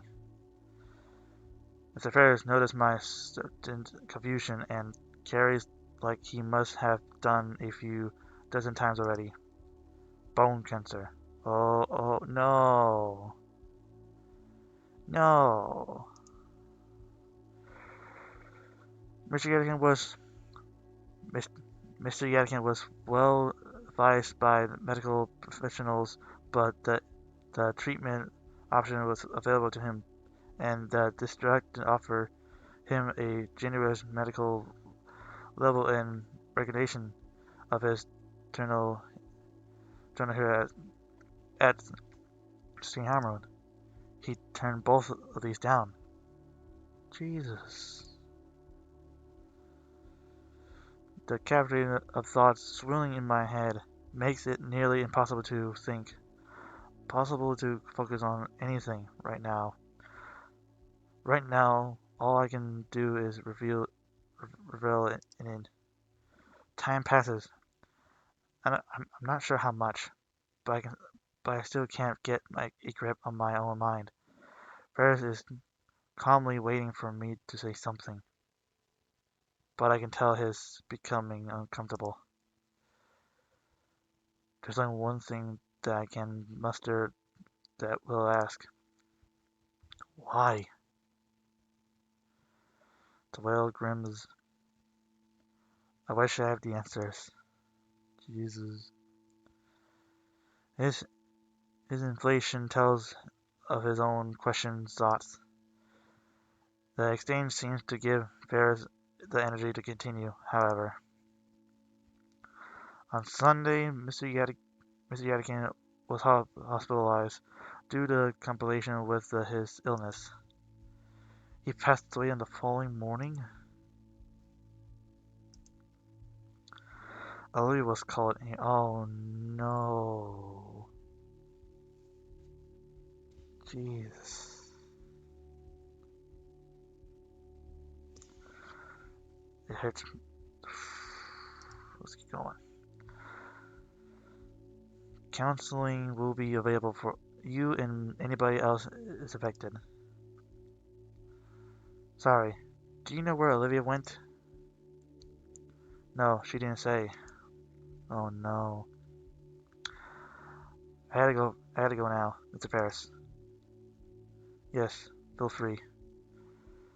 I stand out from my plastic chair, pushing it closer to the principal's desk, offering one last nod to the superintendent. I let myself out of the office. As soon as the door shuts, I start running. Shit, where will she go? The studio room, maybe? It's the best lead I have. Thanks to all those gym classes, I have no trouble getting there quickly.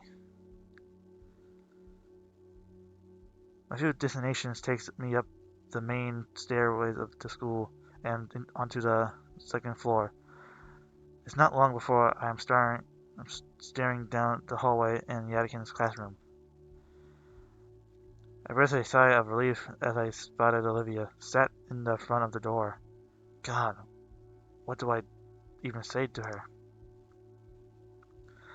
My thoughts came crashing into the halt as I see another dinosaur beside her, gesturing meaningly. But Ben! Ben? From an, from out, from an outsider's view, it looks like Ben is trying to talk her into something. But there's such a stark of contrast between their nods. I suppose Ben is murmuring too, but maybe he's just handling it differently. That's the plan I have in mind. What do you think of it, Olivia? No, she's too hurt. Yeah, okay. Olivia's reply came off a weak and unfocused, like she wasn't taking it to Ben at all. Can I count on you to be the part of it? Sure. Oh no. I remind others from view, this doesn't seem like a conversation I should intrude on. I'll just catch up to Olivia after.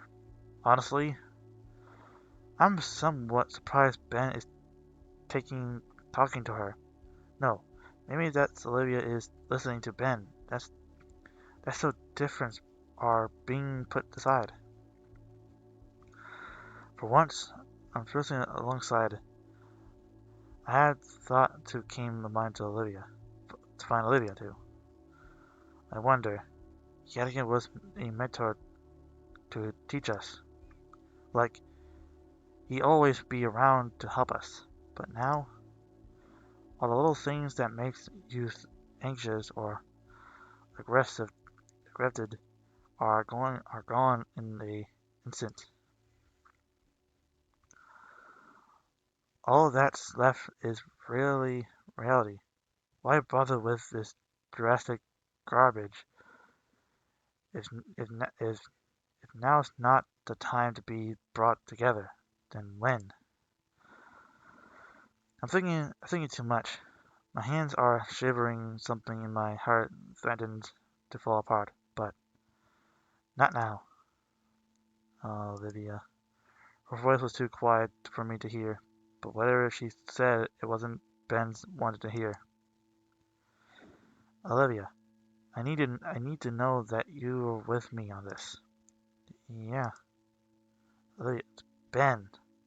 Come on, dude. Ben kneels right next to Olivia's chair, putting the two at eye level, though she kept her effort to the side.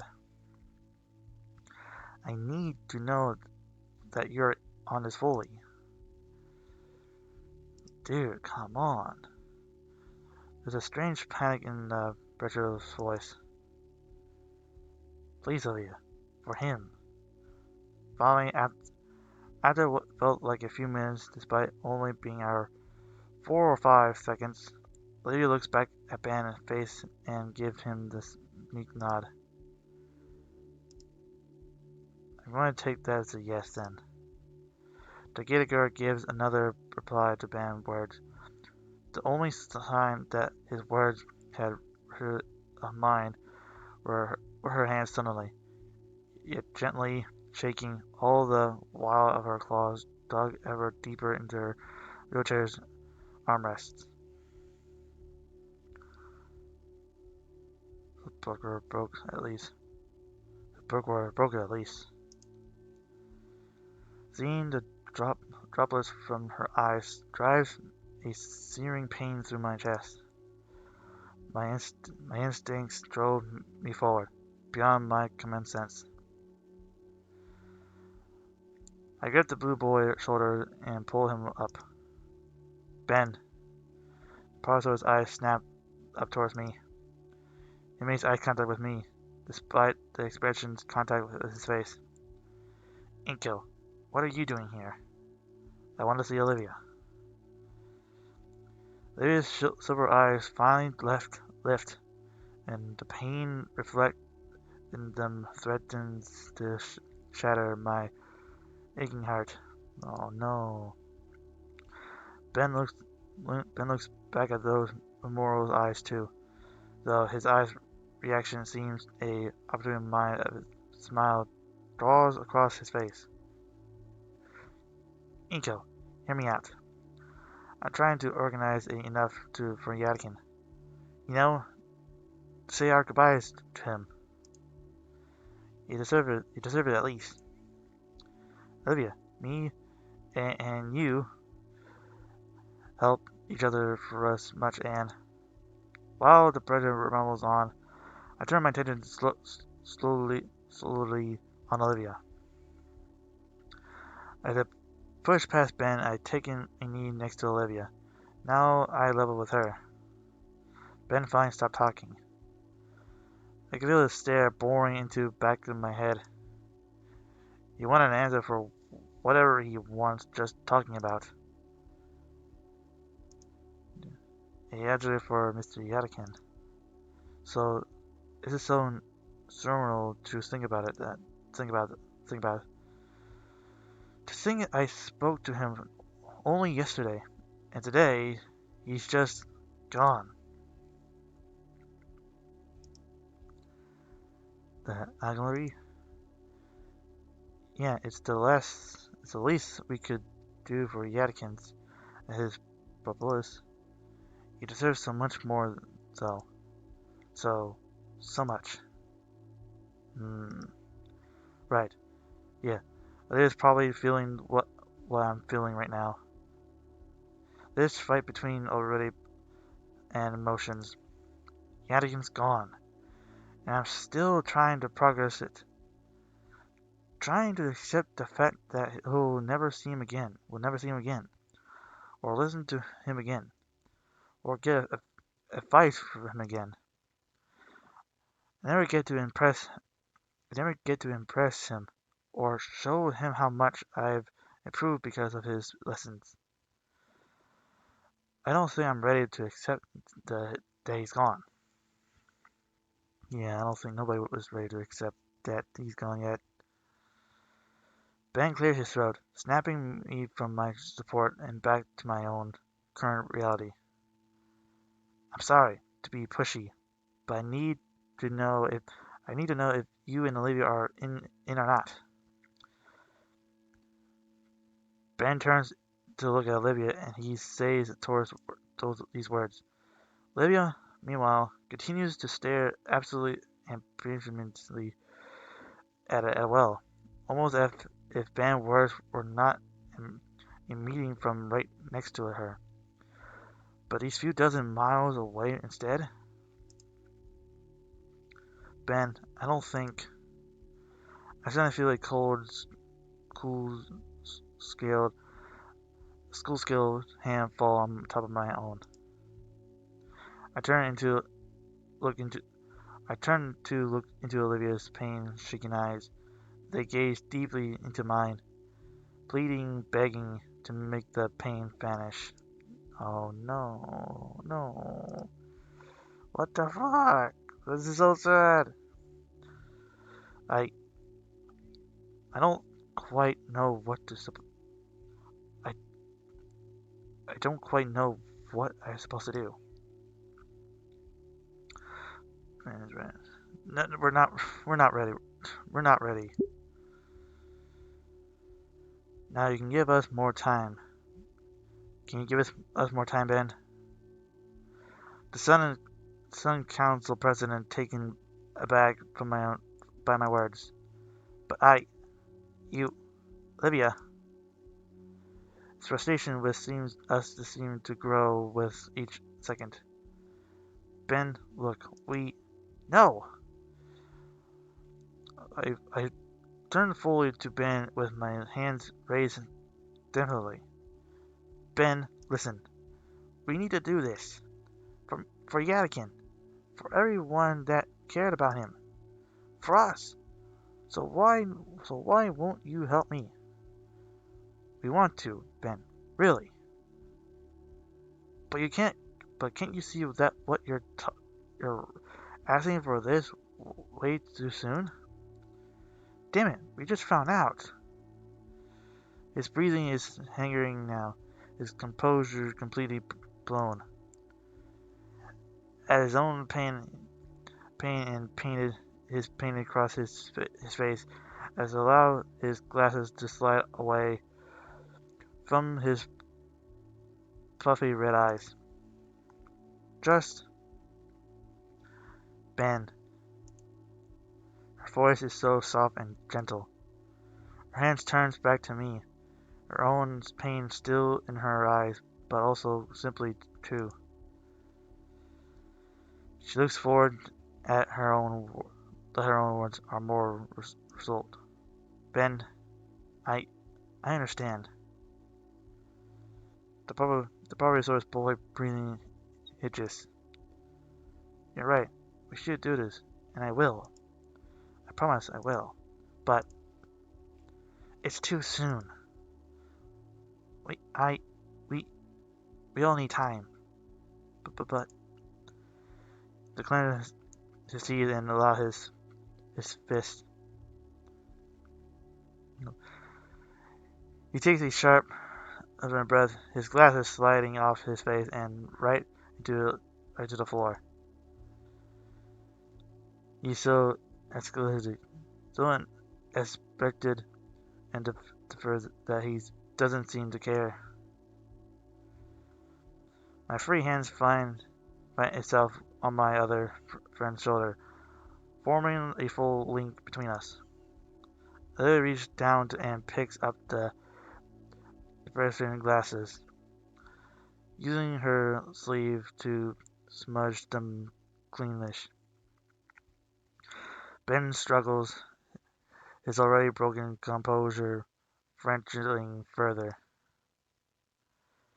His hand shakes as he accepts the powerful eyewear from Olivia, having great difficulty sitting them back on straight.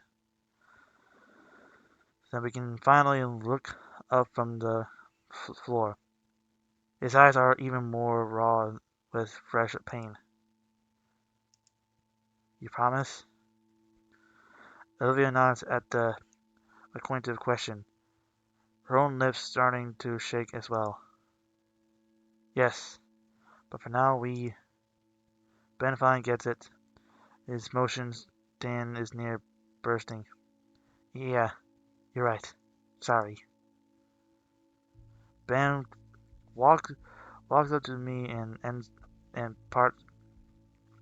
pats me on the shoulder. With a final salute, looks at Olivia and nods towards me. He walks out the classroom and leaves Olivia and I alone. And as the door clicks closed behind me, I hear Olivia takes a sharp and shuddering breath before turning to look at me. Her eyes are glossy and puffy on the edges. Trails of tears stream down her cheeks. Her expression is someone who doesn't want to believe that it's true, but knows deep down that it is. I look at her. I feel my emotions come back twice as hard. No, I need to be strong for her sake. Damn it. Leah, I tried to find the proper words to say something to her. Anything I could give her any sense of comfort to ease her pain. But I feel my throat begin to tighten like someone's hand is around my neck. I don't even notice that I'm crying until my vision becomes blurred with the tears. Without thinking, I wrap my arms around the brown eyes and pull her into a hug. Aww. Oh. Olivia seems shocked at first, frozen by my sudden reaction. But I then feel a pair of arms wrap around me, hands clothing my jacket. Olivia begins to softly sob into my shoulder. I feel my own wistful breakdown as I hear the inscripting pain in her cries. When we were like this, I can even pretend to be the stronger one anymore. Maybe I could bear the pain of the Vatican, but seeing Olivia like this, I hold on tighter. I don't want to let her go. Suddenly, she mumbles something into my shoulder. What was that? I pull apart and I look over Olivia. Her sunken face is covered in splotches and trails of wet and dry tears. She hyperventilating and looks like she's an absolute mess right now. Despite this, her eyes are fierce and lively as they meet mine. I I need to do something. Right now? She doesn't respond, hardly rolling down the hall towards the elevator. Where was she? The fountain. The only place she could be going. I stepped towards to follow her, but stopped. No matter how I try, I continued. This is Olivia's promise, not mine. I have no right to intrude into like that. My hesitation robbed me any choices in matter. She went alone. I'm a fucking idiot. Alone? In this freezing weather? While she's going through this? What the hell am I thinking? I started I start my silent march through the halls, out the building, and into the frozen wilderness. Oh boy. No, no. Olivia. It's cold out. Freshly started to snow. Started to snow. Freshly started to snow. Starting to snow. The world just feels so much smaller, muted, and colorless. Now it's now it's not the time. I must find Olivia. Oh boy. There's an there's an entire thin tire tracks in the thinly laid on snow. Padding out down sidewalk, I follow them. The path is scenery. The falling flecks of the light makes it feel like one of the Olivia's landscapes. The fountain must be just around the corner. Oh God, I should have gone with her. Of course, the fountain is only crispy with stairs. The steps are tall and coated in a thin layer of ice. It's a it's a it's a death trap. Something rolls down and bumps my shoe. It's one of Olivia's handles. Oh no! My fla- my face flashes with heat and all my blood runs cold. Oh my God! I can't lose two people in one day. Please, I will I will myself to look up. Eight stays up. Eight stays up, and Olivia's wheelchair is stop rolled over on his back. Seat ripped, wheels speared, spread. It's unrecoverable. Oh, Jesus, Olivia. Oh my God. Olivia, Olivia steps further, halfway onto the next ledge. Her arm reaches up for the next one. Olivia. Olivia stops and slowly looks back. It looks like the shock of humiliation at being seen like this. She turns back and starts pulling herself up to the next step. Damn it, Olivia. I take a step up and catch myself as it's a wonder if even got this far. But I found my balance and started marching up towards her. Her arm slipped on the edge of the and she falls back. Oh! I caught her in my arms from behind. I didn't make it. She looks up at me, eyes still filled with tears. I carefully set her down on one of the steps. Oh no, Olivia. She hides her face in her palms. I failed Yadikin. Olivia chokes back on her sobs. I'm just a stupid fuck up. Fucking chair. And, and then continues to weep. I sit there and stare for a moment, trying to figure out what to do. Really, I haven't even been a situation that I really haven't been in a situation like this. The poor girl is shaking. Whether it's from the cold or her recitation, I don't know. Instinctively, I wrap my arm around her, pull her close to me. No. Olivia shifts her body cornerly and we end up in an embrace. No. For her sobbing climbs down towards the cording with the hiccups, and her body is no longer sapping the heat from me either. So letting go.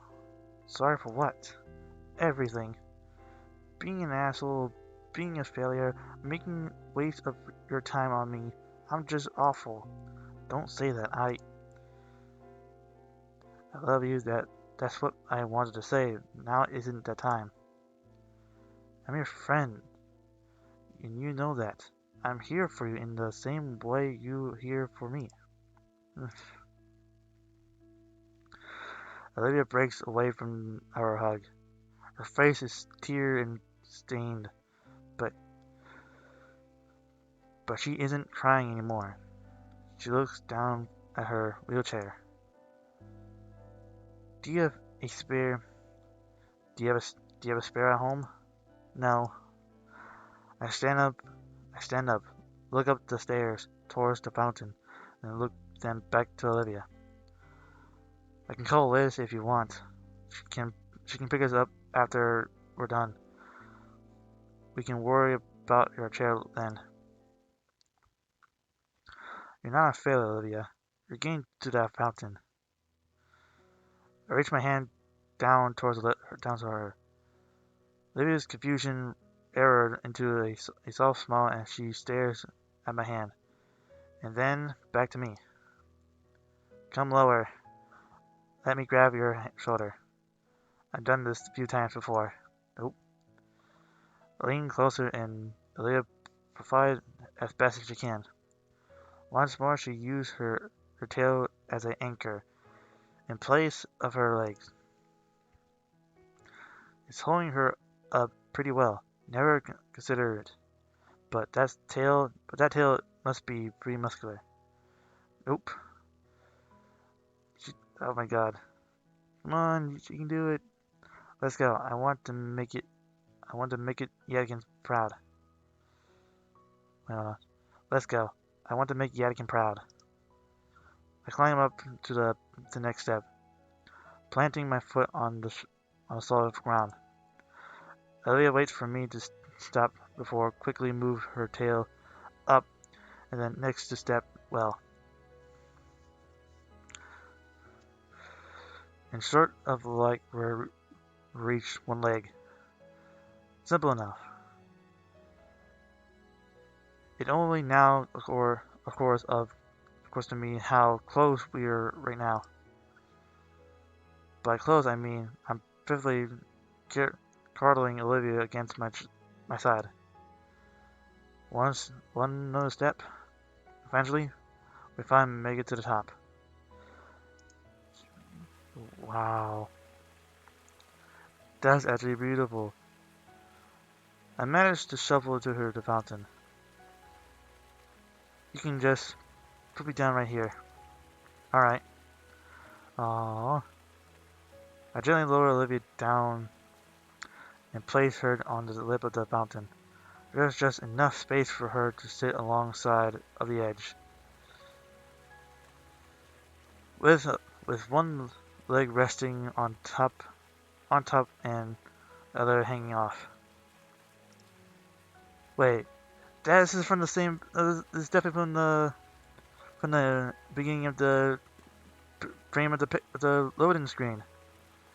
This is the main menu of the screen. I just realized it now. She looks into the still water in compilation. My eyes follow hers, focusing on the coin, focusing in on the coins that have settled on the bottom of the fountain. So hard to see through the broken ice. I stuffed my hand in my pocket for warmth, feeling that skin of my knuckles started to split already. Ugh. Frostbites, not fun. My fingers trace over the quarter I've usually used on 1 hour lunchtime drinks. Achoo! A probable sneeze drowns me away from my needling through the sneeze to see the Gator Girl quiver on the cold window seat. Damn it! Her jaw is clenched tight, breathing her sharp teeth to the world. Her, her nostrils flares with each of her breath.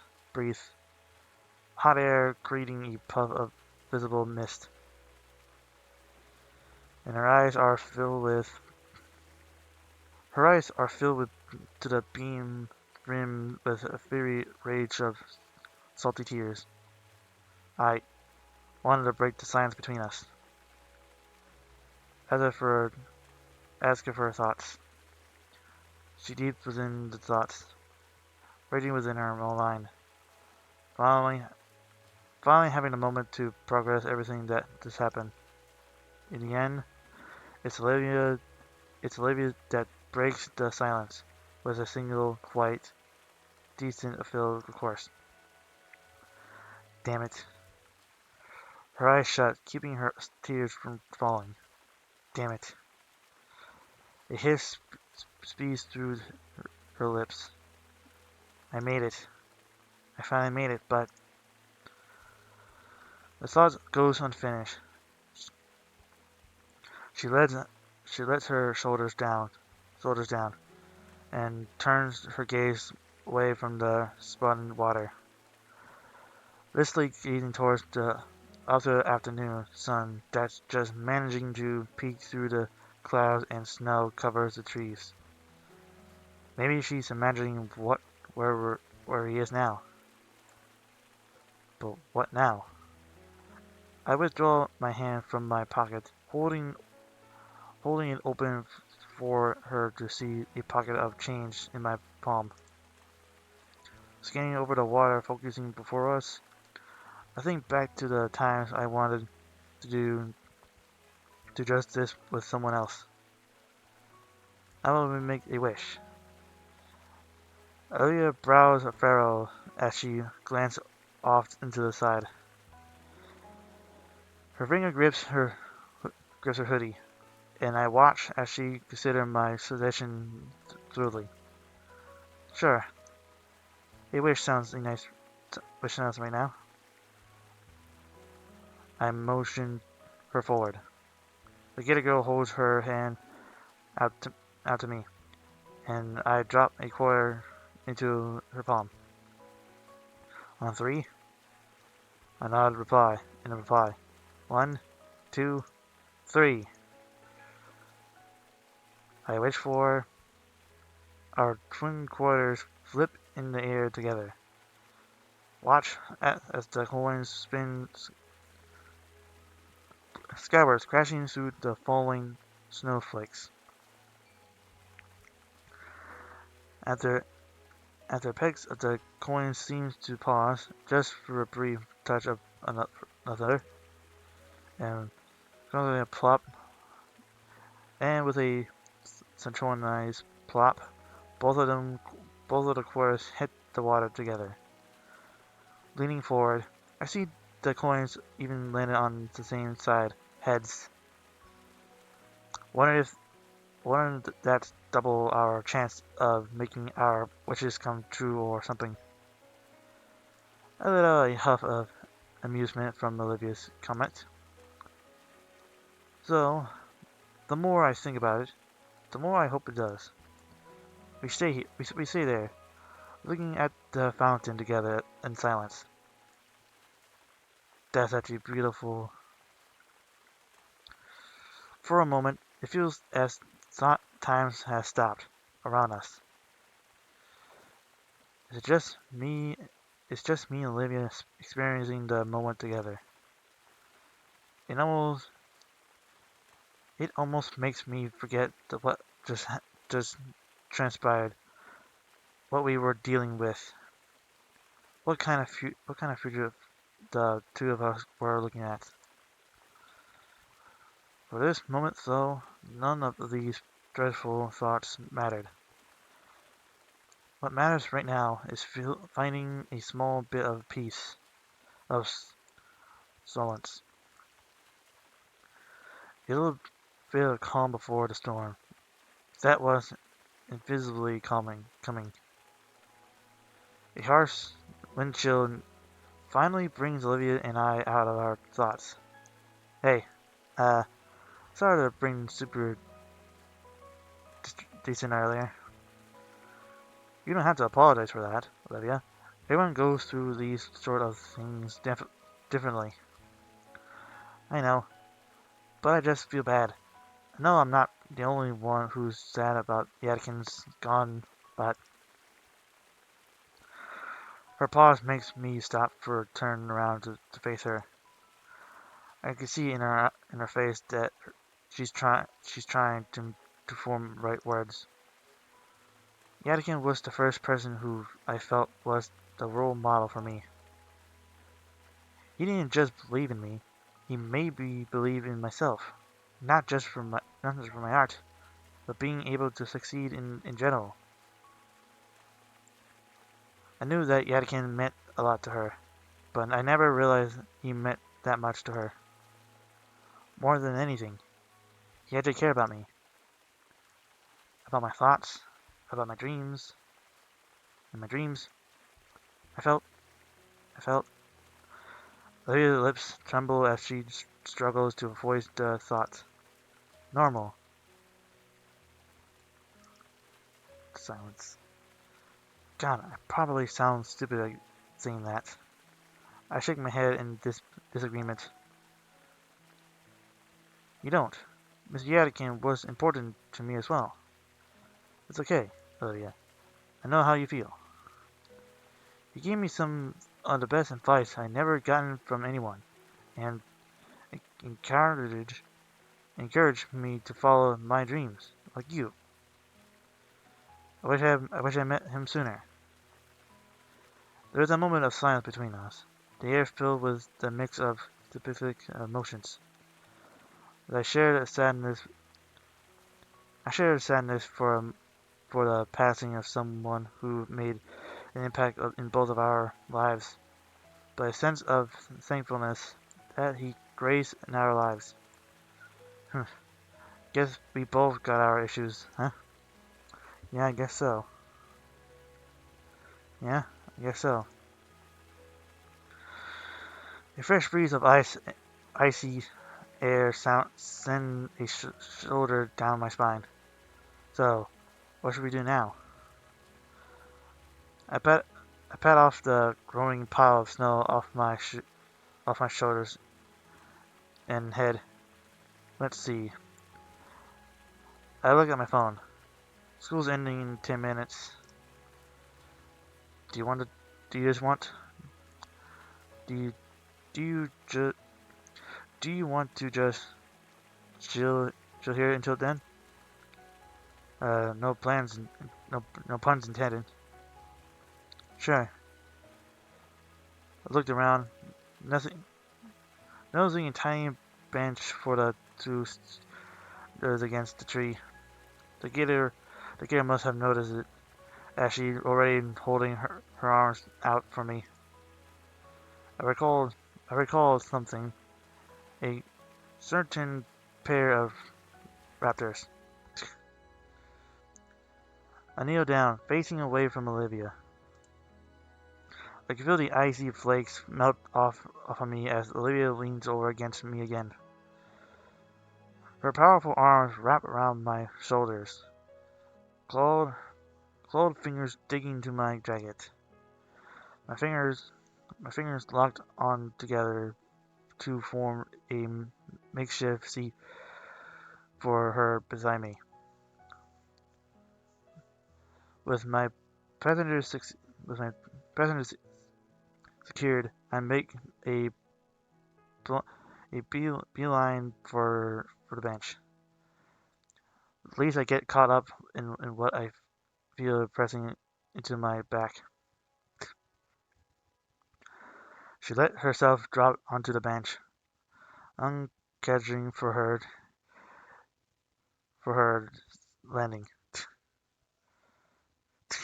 Aw, this is so cute.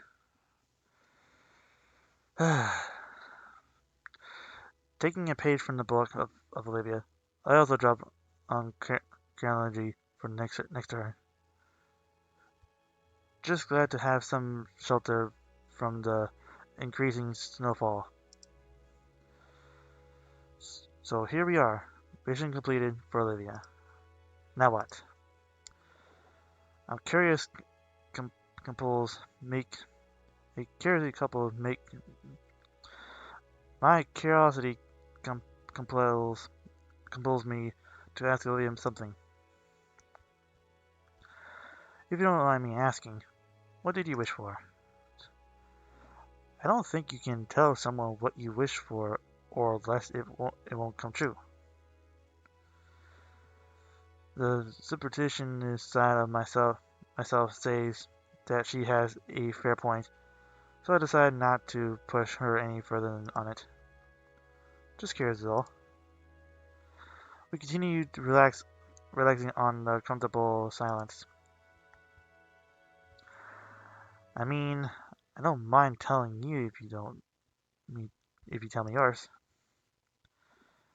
I guess that's only fair.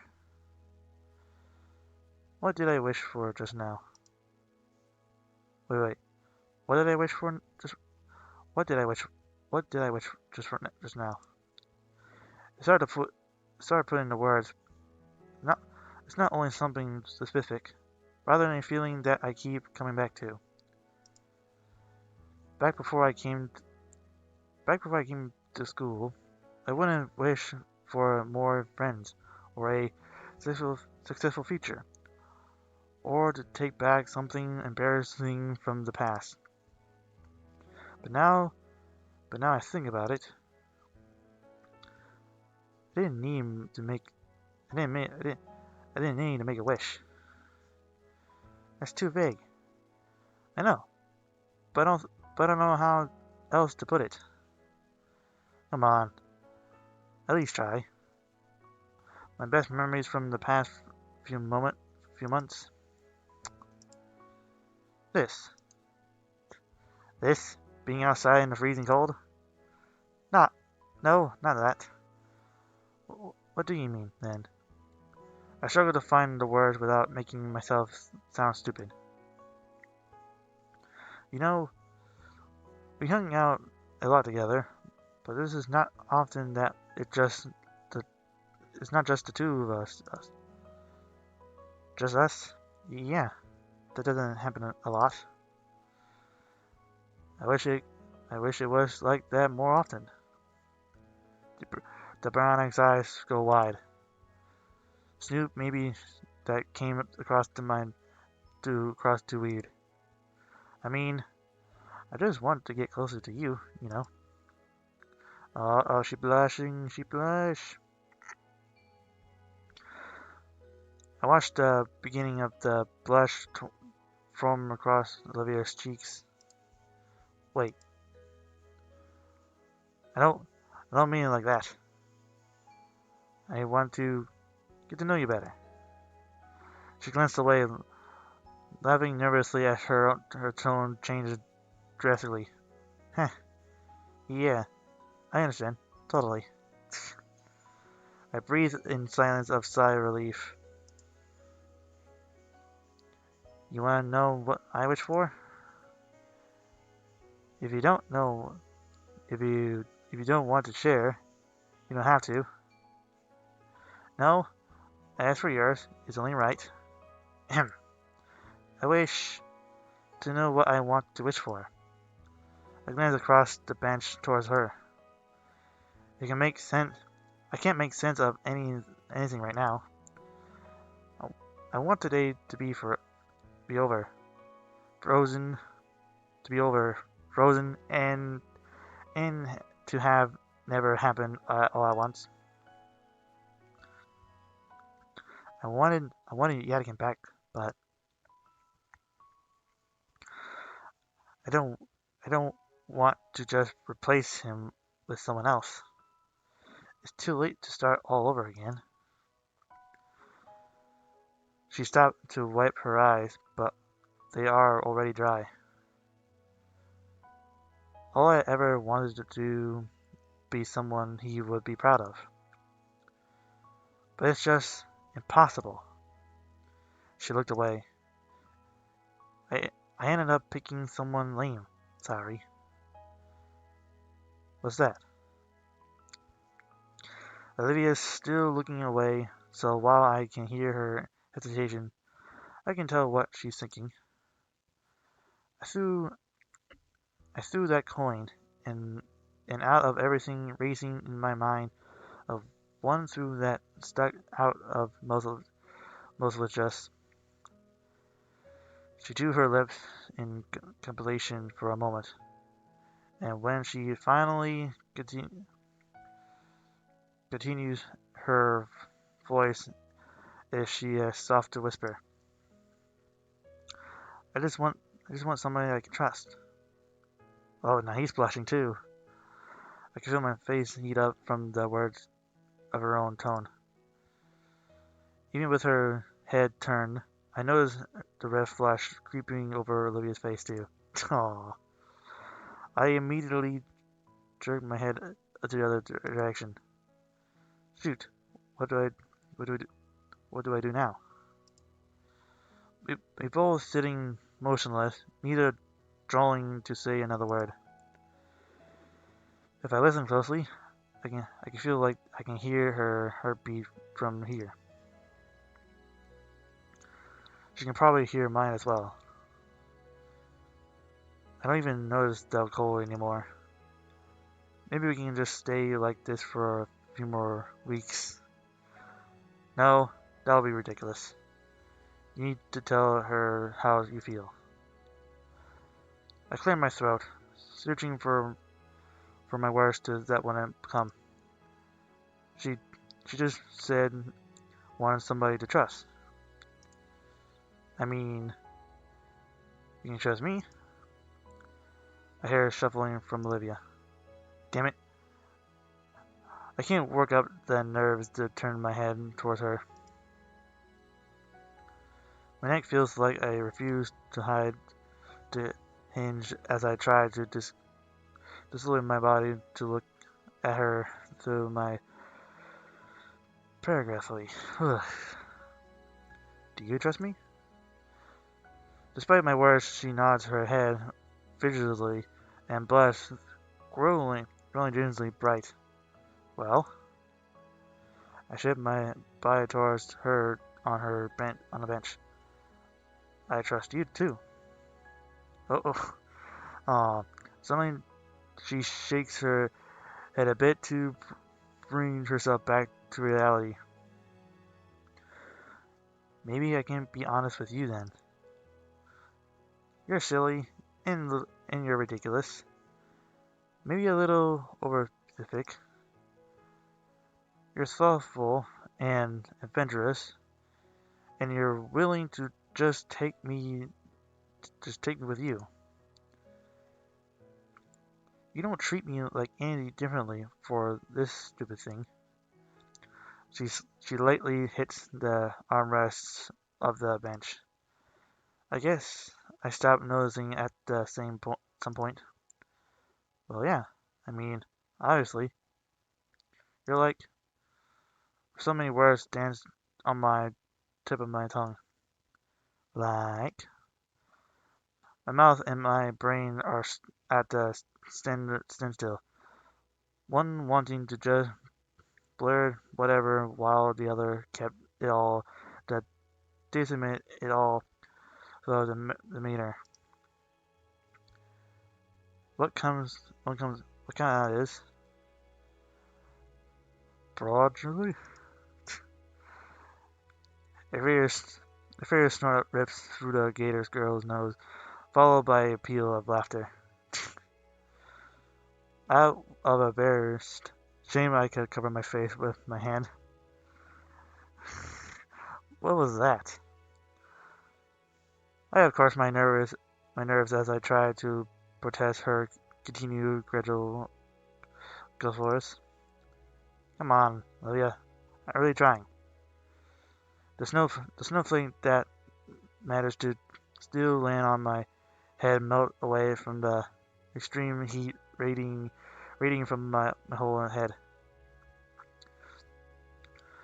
Olivia's conscious thoughts drawing back into the very smug grin. Okay, take two, Inko. My head temperature finally drops from the core of the sun to a more manageable volcano. Thanks, jerk. Seeing the small quirk of her own lips, I can't stop smiling from growing on my face. I guess, be honest with her own and be honest with her and yourself. Honest. At the at the at the very start, I thought you were just out of it. What? You almost ran me over in the hallway. Oh. She frowns and looks away. Sorry. And then you tried to get my seat removed. Sorry. And claw things today. Not sorry for that one. I figured. And you used to be hard to talk to. I felt awkward every time I even try. Like, thank God to Jesus for Damien and Liz because otherwise I wouldn't have gotten to know the real you. Olivia wrings her clawed fingers together. And do you think the real me? She's easily the most caring person I ever known. Aw. I mean, yeah, she can be a little selfish and doesn't think ahead sometimes. But when she cares for something, she just has to do everything she possibly can for whatever it is. Is that what you think? Yes. I think you are quite caring and and passionate and and and what? And I know Mr. Yadkin saw that in you too. Olivia's eyes water at the mention of our mentor. Thank you, Inko. Now the time, Inko. Now's the time, Inko. Yeah. Oh, I saw I didn't know that there's little tears coming out of her eyes. Oh, it's cute. Just say it. Oh, oh. Hey, Inko. Say it. Say it. Do you like me? Aww. Oh, that's a cute little picture. Yes? Why is talking to have to be so hard?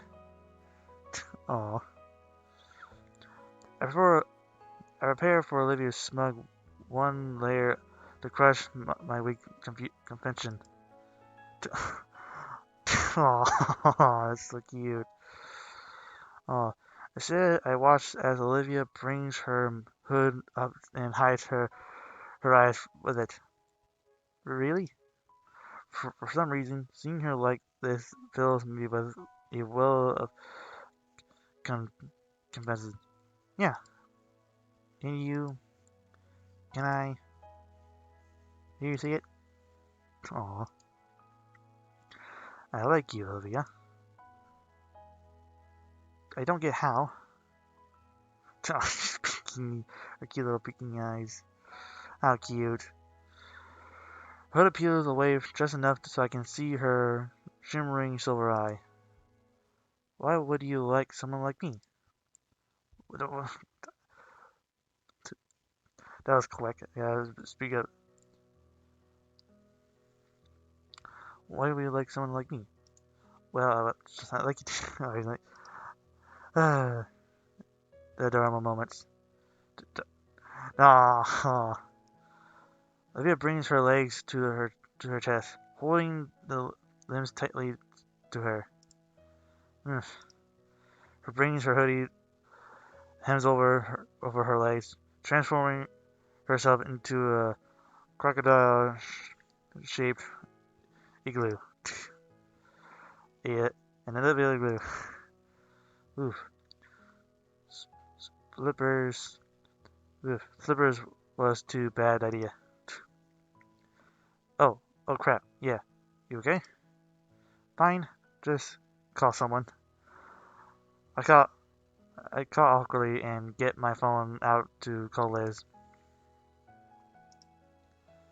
Hello? Inko, is this you? Is that you? Are you supposed to be in class right now? Scalar, Scalar, Scalar, Scalar let Olivia and I out early. Oh, okay.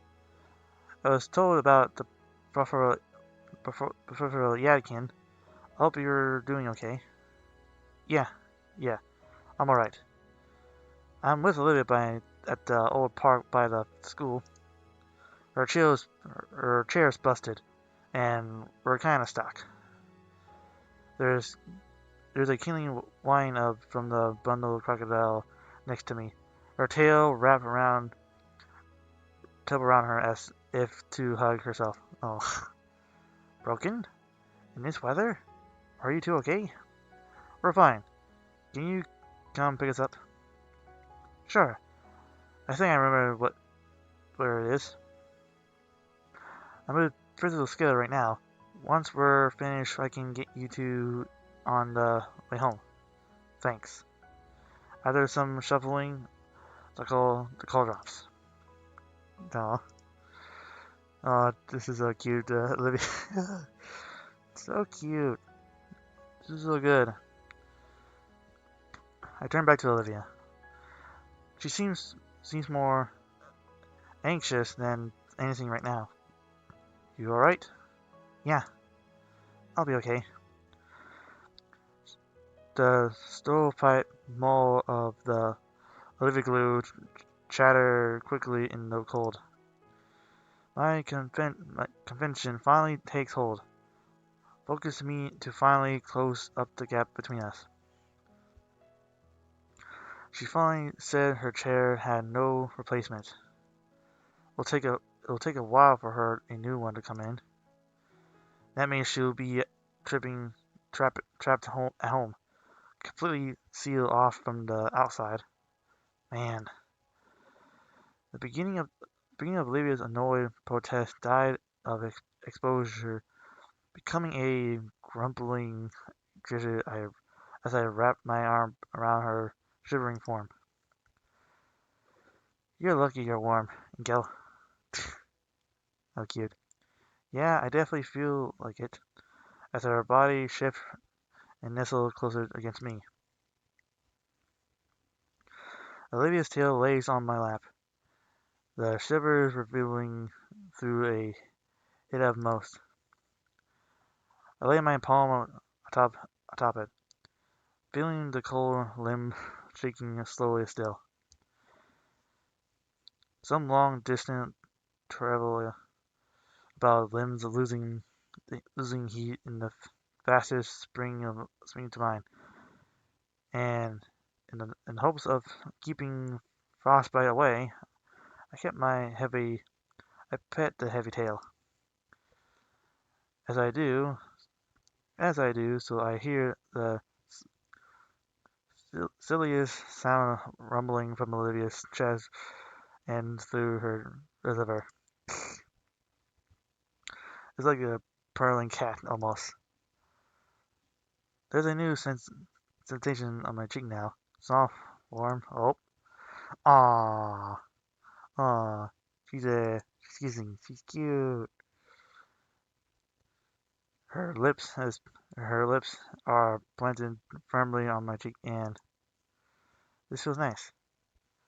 As I continue to warm her tail for her, I feel her warm lips press more. And the middle of this damn butterfly ruined a moment. I feel her warm lips press more against my cheek, and blushing adorableness. I don't know if a kiss or supposed to go this long, and to be this wet. And now her lips are moving more pointedly things there are, and ah, so cute. And her teeth. Oh, I mean, instantly lets go of my cheek for a non-lethal bite. Oh, fuck. Sorry, I'm new to this stuff. I'm nervous. It's okay, really. I, I put my hand to my I put I put my hand to my cheek to feel the damage. I feel the intent of her fangs, but nothing serious. I almost even started falling asleep before we heard a car pull up to the bottom of the hill. Olivia perks up and leans up forward to try to see who it is. A few seconds later, Liv's head rises up from above the stairs, scanning like a submarine periscope.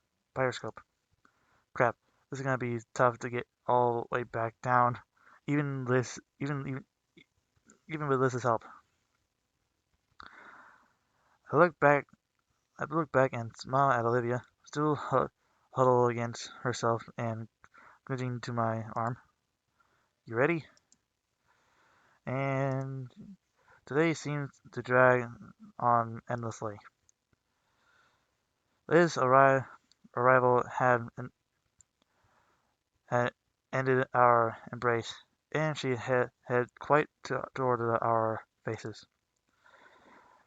She said she's been in a meeting with the principal, and I could only imagine how the faculty and student council were reacting to Yadigan's passing. Her mood seemed to lift a little, at least, when she saw Olivia and I both huddling together beneath the tree. Olivia's mood, on the other hand, plummeted, probably from the way Liz and I had to carry her to the car. The ride to Payne's household has been silent, save for Olivia's grumbling and embarrassment. Cute. I think we've been in a similar mood if I was treated like a sack of potatoes. But then again, how else were we supposed to carry her? I should suggest more leg workouts to Sully, just in case. Well, everybody's all out. Damien, and Randy were waiting for us at the club. In order, the older man looking over Olivia was worried. When your friends told us, Sylvie and I were beside ourselves. I'm fine, Randy. Just. Oh, Randy didn't really hear her, as he instead her car door was open. Her legal guardian pulled her up into one hell of a bear hug. Come on, I'll get you kids some hot cocoa. Damien watching on with a smile of relief as his father heeled her over his shoulder and marched into his home. You guys want to stick around? Benny is still on. Benny is still in school, so we'll have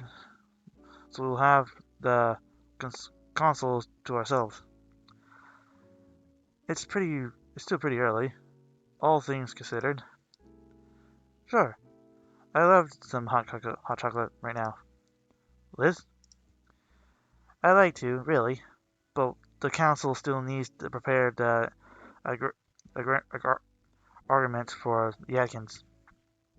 Well, you know, maybe I'll come by after if I can. Ah, all right. Well, if you do, I'll make sure there's enough cocoa left. Appreciated. With Liz and drives off. With that, Liz drives down the street. Come on, let's head inside before we turn to popsicles. Sitting on the wall-worn couch, I noticed a decent lack of bionics. Where's Olivia? Randy changed from the kitchen, busying himself with a old-fashioned kettle. She wanted to rest on her bed for now. Boys, give her some time. No one can resist hot cocoa during weather like this, especially how I make it. Never had homemade hot chocolate, but if it's anything like his cooking, then it must be some good stuff. After a few minutes, Randy come out with a dry. Here you guys go. Oh my god. Has the names Olivia, Damien, Vinny. He passes around a few Christmas themed mugs and label with the family's names and leaves the last one on top of a nearby drawer. You're gonna have to. You're gonna have. To, you're gonna have to be Vinny for a bit. You're cool with that? Yeah. Yeah. Thanks, Randy. Man, man, you look cold. Where are you? Were you out there long? It's true. By now, the snow on my jacket melted and my clothes are chilly and soaked. Feel free to take a load off until you warm up. I'll be in my bedroom resting. Holler if you need anything else. As he gave Damien a pat on the back and leaves, the mugs are hot to the touch. But is a mug welcoming? Feeling feeling to warm up my icy fingers, I take a moment to gently blow air on the beverage to cool down before moving to my lips. Yeah, that's pretty good. Damien was chugging his. He finished his sets the glass down. That must have been half of it one's go. Well, there are multiple ways to enjoy anything.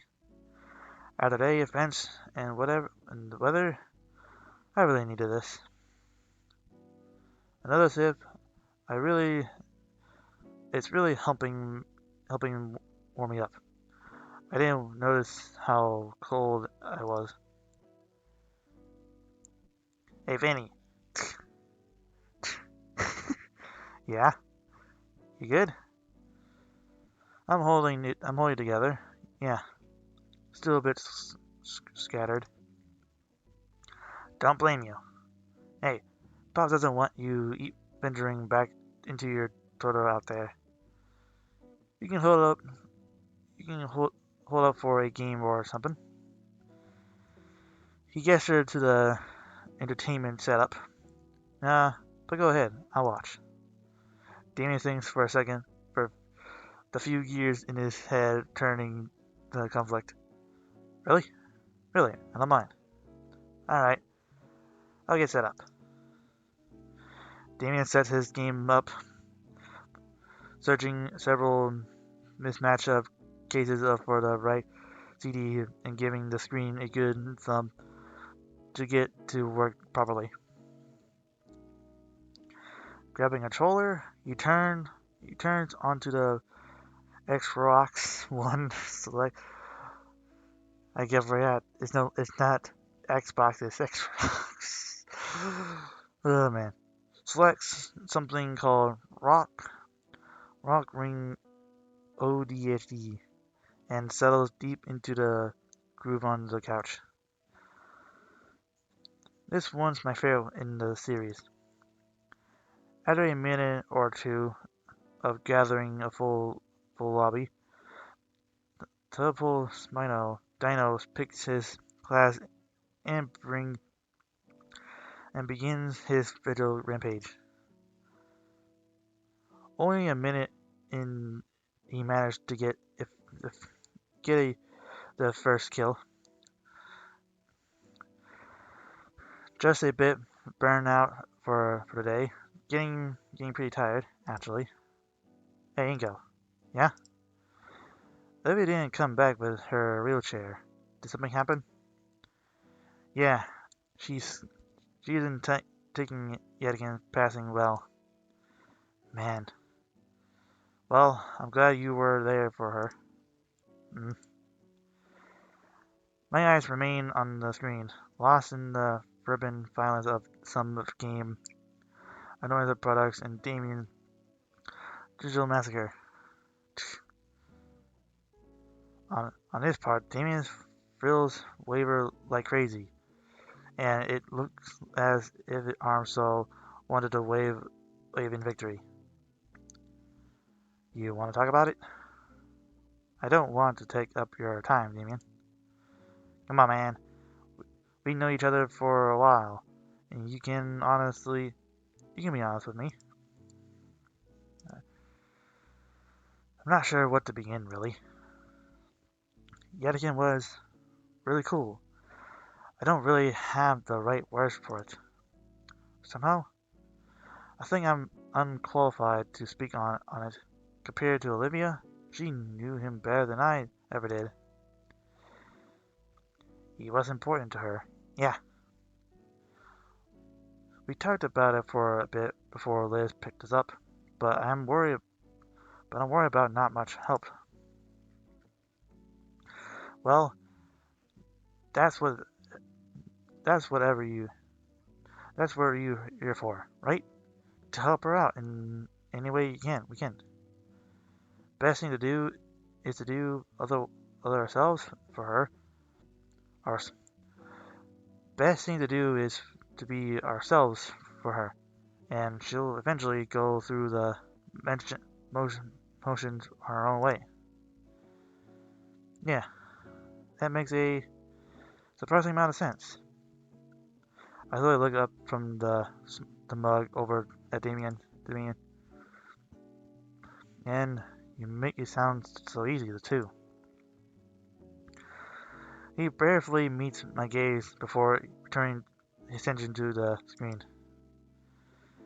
You know, I'm not, I'm not, I'm not the smartest guy around, but I do know Olivia. We don't share parents, but she's still my older sister. Older sister. Her birthday's first, duh. And knowing Olivia, she'll be able to manage. But how are you managing? Me? Trying to sort a meal store trying to sort of maelstrom and mentions running rampant in my head is overwhelming, I guess. I wish I'd gotten to learn more from him. Olivia could probably recite some of his lessons by heart. She probably could. I remember the first time she got to work with some special paints in his class. She was just excited. As she came home with a mess, covered all with blues and greens and lovely tracks up behind wherever she went.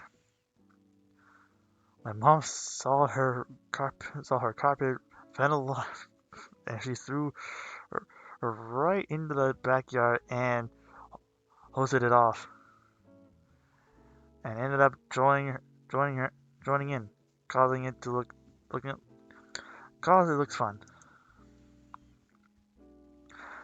Eyeing the hallway lead to her room, part of me wants to see if she's alright.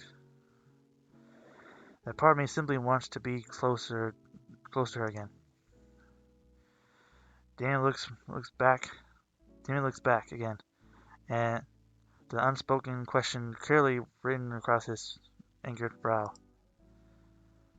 What about Olivia and you?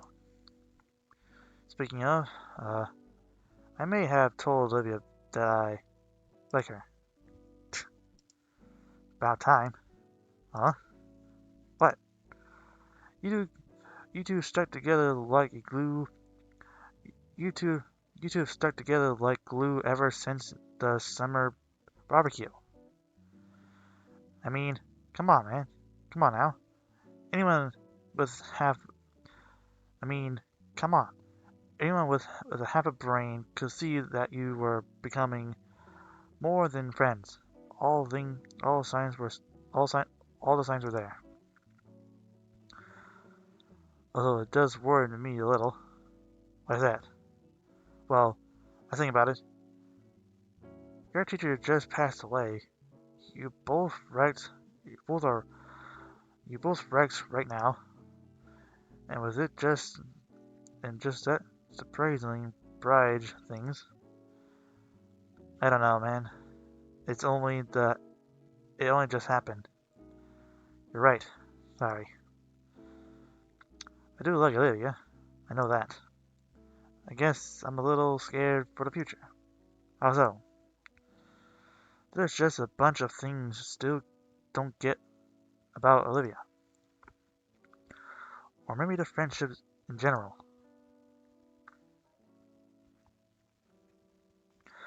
When I first arrived at St. Hammered, I never really had any friends like you guys. So suddenly, so to suddenly be involved in all this, I don't know. I think I get it. Yeah. I think I get it. Yeah. Things can be a little dramatic around here. One way to put it. What's so different about your old friends? Never have any. Well, that's not true. I have friends, but they were like day friends. You know, classmate friends. Yeah. Classmate friends? Yeah. I got that bunch. And your folks consistently moving means they only ever lasted like a year, tops. Yeah. I, yeah. I am a day friend.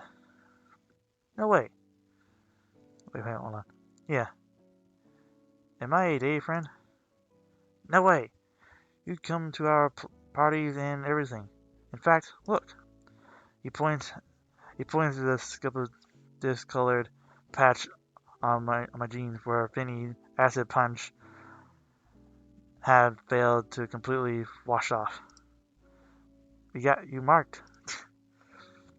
Thanks. It means more than you know. And to be honest, I always had a good feeling about you. Although, you'd be the decent attention to the group. But to see Olivia actually start opening up around you 2 months ago, that was unthinkable. All those years I was trying alone, you know, and made it all worthwhile. Not to take credit or anything. I'm just really glad to see her happy after all so long. Moment of Olivia and I together flashed into my head. Good, bad, and even in between.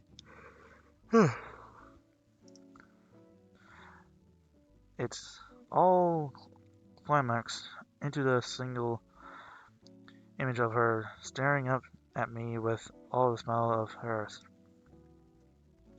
Me too. Hard to believe that she's been dealing with so much insight when I first met her. Well, Ingo, some people just had a lot of problems they had hide from the world.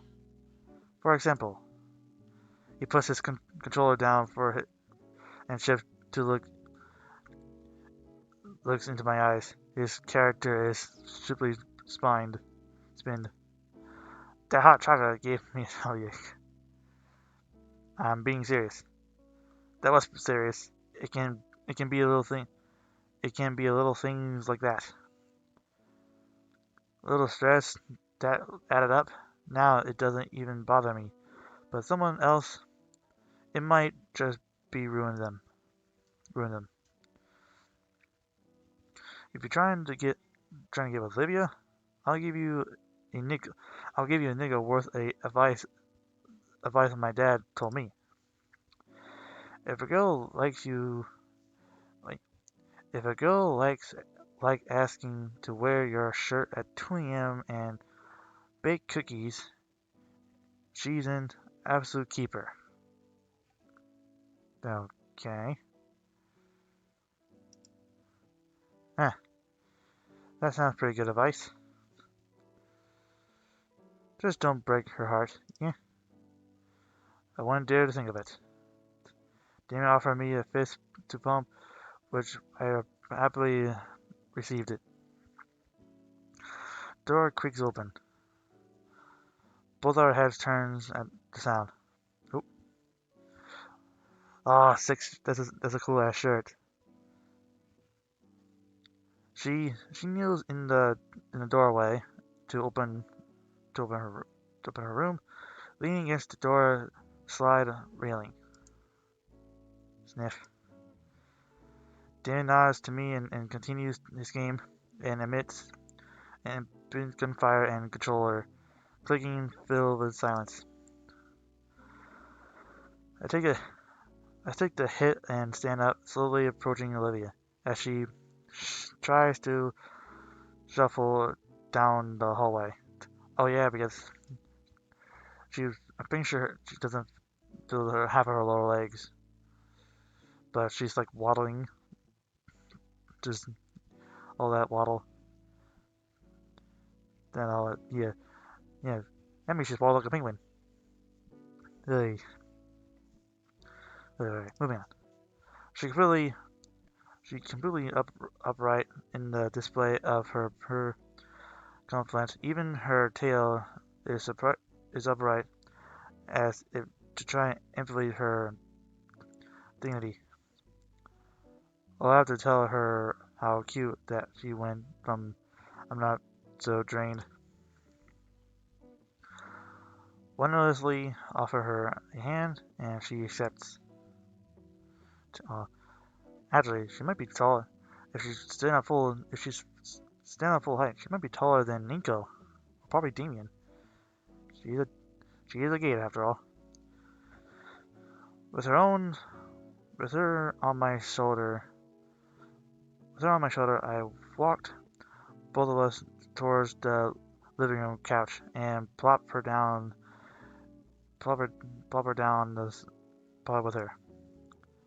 Oh, here.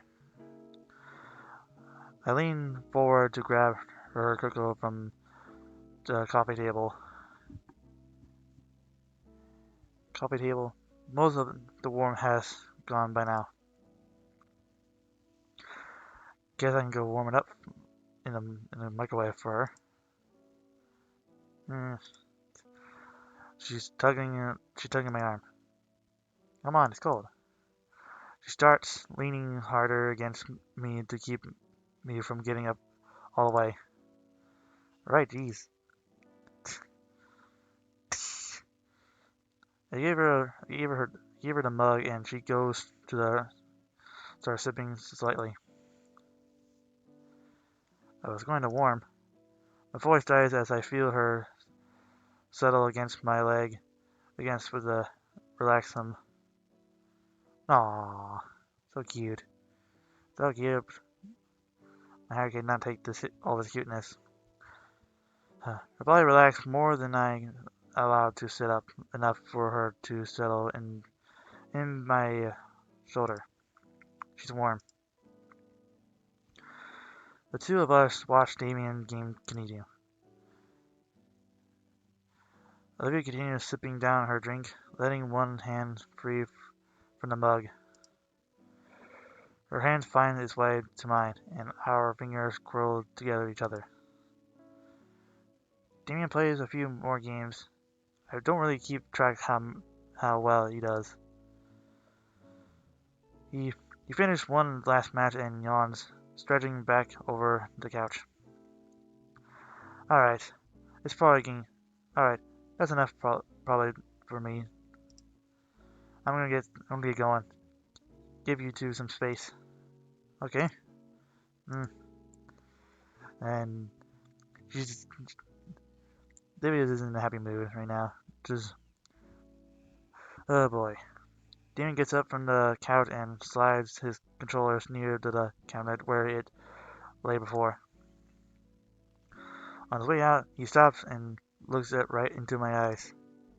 Hey, keep things chill, man. Don't do anything stupid, alright? Yeah. He nods and heads off to the depths of the house. And just like that, it's quiet once more. See you, sleep. Oh. Hey. I don't think you've seen my room before, have you? Not at all. What do you want to see? I would love to. Ah, she blushes. I watch her blush, and I'm getting good at it. Getting good at this. Okay. Just walk with me. Just walk me there. A similar to before, I help Olivia off the couch, and we shovel our way towards the room. And silence. Oh wow. She has a lot of stuff, and paints and everything. She has a room. Wow. I'm not sure what I was expecting Olivia's room to look like, but I'm surprised. It's the air that hits me first. The strange mix of heavy, fake, formal candle trying fits the best to cover up the almost noticeable scent of the art supplies. Band posters, paintings of dinosaurs cover a lot of her wall space, like the room is her own personal canvas.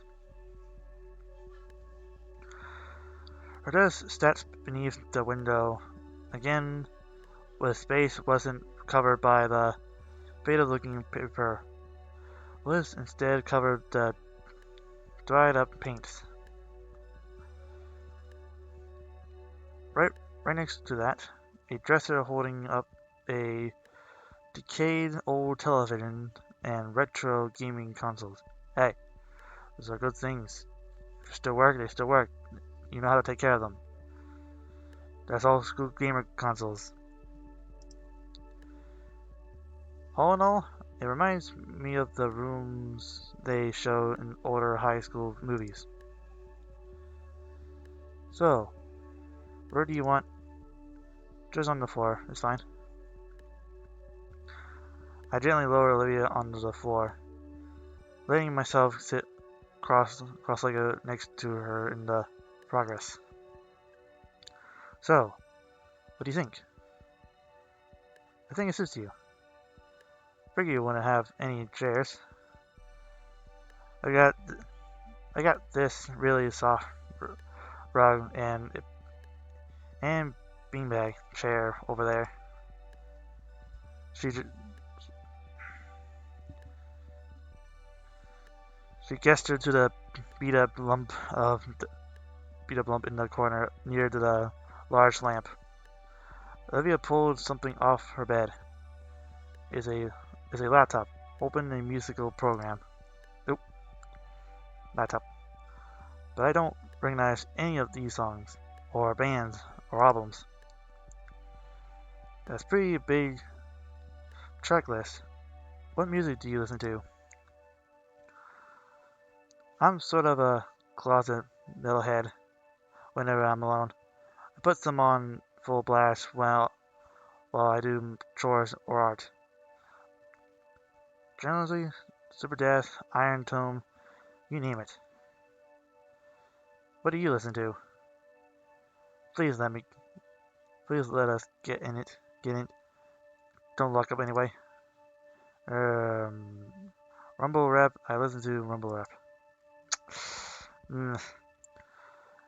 Is it? If that scratches your brain, then anyway, my dad was a super metal when I was a kid, and he got me into it. When Damien and I would be playing out in the yard, and his mom would be making lunch, our dads would be in the garage blasting heavy metal while they working on cars. Yep, my dad and my uncle Randy would fix up some cars. She clears her throat. Um, I think that's the first time I heard you call him Uncle Randy. Yeah, I call him that sometimes, along with Auntie Sophie. You call him Auntie Sophie? You call him Auntie Sophie? Your right hand is off. Your right hand comes off. Your right hand comes off. What do you? Olivia Lynch over her thumb to my hand, and I had to take a moment to check my fingers just in case. Hey, I was joking. So was I. But yeah, I listened to a lot of this. You want to hear any? Show me a track. Anything I see. Say, what kind of music B flat? Music is a bit lame, actually. Wait here. There's actually something else. Something else? Something nobody else gets to see. Glad you show. I'm gonna show you.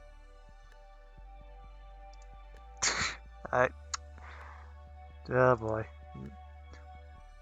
And here it is. Look.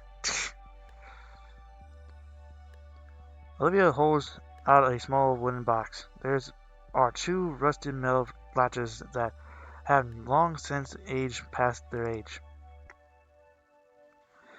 And yet, I can't see quite well in the dim lighting, but I think if I were to be holding up in the lighting, I see a thin layer of glitter glue coating the whole thing. It's also been painted carefully with very thoughtful attention to tones. What could even be inside, honestly? No guesses come to mind. Could be anything. What are you waiting for? Open it. I carefully opened the lid. Oh wow, there's a lot of things. Inside is Olivia's chest. The box filled with very valuable trinkets. What is all this? This is all like my own little hoarder. I've been saving up a lot of these little things through the years. Nobody else ever has seen it. should ever hold out the box for me take. It's heavier than it looks. Then it must be some high-quality mentor. With with some of the with with, with the box in hand, I sit in the end of the bed. Olivia managed to crawl with her up and sit beside me. Olivia managed to crawl away. Olivia managed to crawl her way up to the sit beside me. She reaches inside to grab. Oop. Let's see. Let's look at the rocks. What are these? There's a couple of cool rocks I found around. I like how they looked, and I kept them. I got one of the rocks to give it a closer look. It's gray with a brown thin line around it, smooth and touches to touch. It's be perfect for skipping stones. That's one of my favorites. Tastes like salt. How do you know that? I tasted it. Funny. Let's see. Let's look at these. Oh, hey. Whoa. Some of these look really cool. Of course they do. I picked all of these out myself. Where do you get these? I pick one up whenever I see one. There's a dime a dozen. Let's see. The lightest looking. Oh, this used to be Uncle Randy's. Does the embroidery mean anything? She shakes her head and with a soft smile. Not really. He said it's harder to steal and hide stuff that looks acquainted. Really, he thinks I thought it looks cool and not tacky. Well, I think it looks cool. You would. Let's see. I see you. Oh, I love this little guy. What's that? Let me show you. Wait, is that I think it is? Apocalypse? I forgot the name, but I know what is going on. Olivia rummaged through the box and picks out the tiny hexagon piece. Oh, is that what it is? She then placed the plastic ball onto her hand, and right before my eyes, it transforms into a little robotic-looking dinosaur. Ooh. Is a Gator Dino, but to the extract. I was hooked on the show when I was younger, and always asking to get the toys for my birthday and Christmas. Benny got the rest of my old collection. This one was always my favorite, so I kept it here. Oh, that's cute. Let's see. What's that? That's my first tooth. Wow. Never seen baby dino teeth up close before. They're so tiny and sharp. What's that one? That's my 58 tooth. 58? Your your your teeth grow back? Yours don't? Yeah, humans. And let's see this. It's a picture of Olivia's chest. It's a picture of Olivia's chest. I mean, of Olivia's shorts. This was from the last summer. This is from the last summer. Dad had a weekend off, and we all went swimming together at the beach. The sun just settled and decided to take a picture since it was a nice view. Plus, I felt pretty. Maybe we could go together sometimes. Maybe, yeah. She places a photo back into the box. And oh, the last thing, the paintbrush. A paintbrush? Very important paintbrush. Olivia's lips turn onwards slowly as each of the brisket down the blood flicks away from her thumbs. Though she alerts her eyes away from mine. I can see the green of her scaly cheeks turning red. Sorry, just got sentimental for a moment. This was the first brush I ever had. Dad gave it to me on my 5th birthday. Her tones flattered lightly. Dad always asked me to make him a little drawing. And every time I finished one and gave it to him, he'd just tell me it looks amazing. I could barely draw a circle back then, but he'd still put it gushes over them and she shakes her head. I think he puts them in some scrapbook. I don't know. But he kept them all. Olivia looks back to me, her embarrassment turning into a boastfulness. Thanks. Minutes go by as Olivia continues showing off her personal efforts. All tiny objects that Olivia has shown to give with her the single time. Energy explaining the thing of slightly everything little pieces of her shoes got locked away in here. By the time we're done, she's raising her muzzle for the shoulders. It's been a crazy long day. Pretty exhausted myself. You can yawn.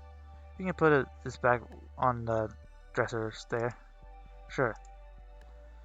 I gently move her off my shoulders, much for her muffled groans and protest. Then I carefully place the box back where it was once on the. Then I carefully placed the box back where it was on the dresser. A small friend pokes his head casually through the bars in his cage. Hey, little guy, long time no see. Were you napping? The black and white mirrored replies with a series of squeaks. I like to think he was trying to say he's glad to see me too. Glad to see me. Hey, Olivia. Aw. I'm pretty exhausted too. Ben's definitely off limits. That leaves either the floor or the couch or the couch. Oh, Ben's definitely off limits. That leaves either the floor or the couch outside. Or that beanbag chair looks pretty inviting right now. I slump into it. The bean sides rumble under my weight as I settle in. And soft. It seems a bit like a paint of. It smells like a bit of It smells like a bit of paint in Olivia's hair. Does Olivia lay on this while she works? And close the eyes. As I start to drift off, at least things my weary eyes take notice of Olivia sleeping soundly on her bed. How emotionally drawing this whole day has been for us. Since it's nice to see her looking so peaceful. And the more quietness, I begin to stare up from my deep versus slumber. It feels like there's something heavy across my stomach, stopping any ability to move. Did someone throw a weight blanket on me? Actually, it feels like whatever on me vibrating. What is it? Olivia? Oh, no. She's on me. My entire head grew hot, and my brain tries to progress the situation. How am I? Where? As she? Her chest presses closest to mine, as she can feel her breathing against my body. It's deep, slow, and with a subtle, noticeable rumbles each other handled, exhaled. If I focus hard enough, I could probably feel her heartbeats. Maybe she, maybe she sleep crawled onto the beanbag and didn't realize I was on it. I should probably wake her up so she can get back to her bed. Anytime I try to move, her limbs clench tighter around my body, like a bull consideror. With all Olivia's tail wrapped around me, any attempts at escaping her holds a fruitless is faintless. It looks even more peaceful than she did on the bed. Maybe she does know that I'm here. Maybe she does know that I'm here. I'll leave her be. The last thing I want to do is to make her cranky Gator. The cranky bird. With my free hand, I managed to grab my phone. Checking the time, digital clock says it was only 5 minutes past 4:30. Plenty of time to continue my nap.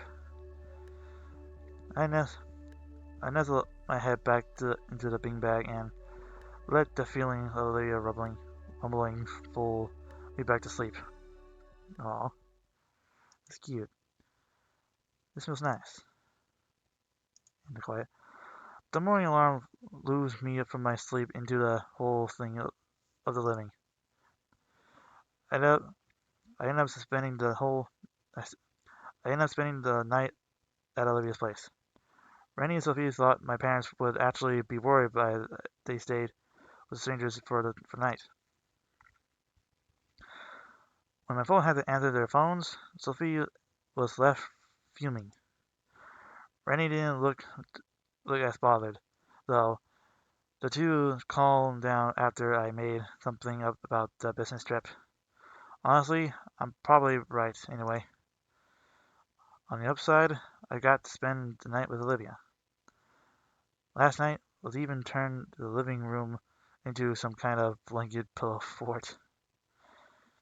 It felt childish to handle on the floor of Olivia and watch her play old computer games on the outdated TV, but I had more fun than I had to admit it. But on that Friday's rolls around, it was time for school. Olivia's wheelchair is out of commission until Randy goes to get the replacement, meaning she'll be having to miss out a day. But given both of her motions in the wheelchair, it pained me to have to go without her and leave her all alone. Honestly, I don't want to be alone in the cold and empty house either. Miss Sophia is the one hell is the one hell who Miss Sophia is one hell of a cook. Last night she made a delicious meatloaf. Guess I guess I know how now who Olivia got her culinary skills from. Ugh. Oh, I raised my blanket from the couch, pulling the spare blanket off me. Wait, hold on. Well, okay. We're gonna end it here.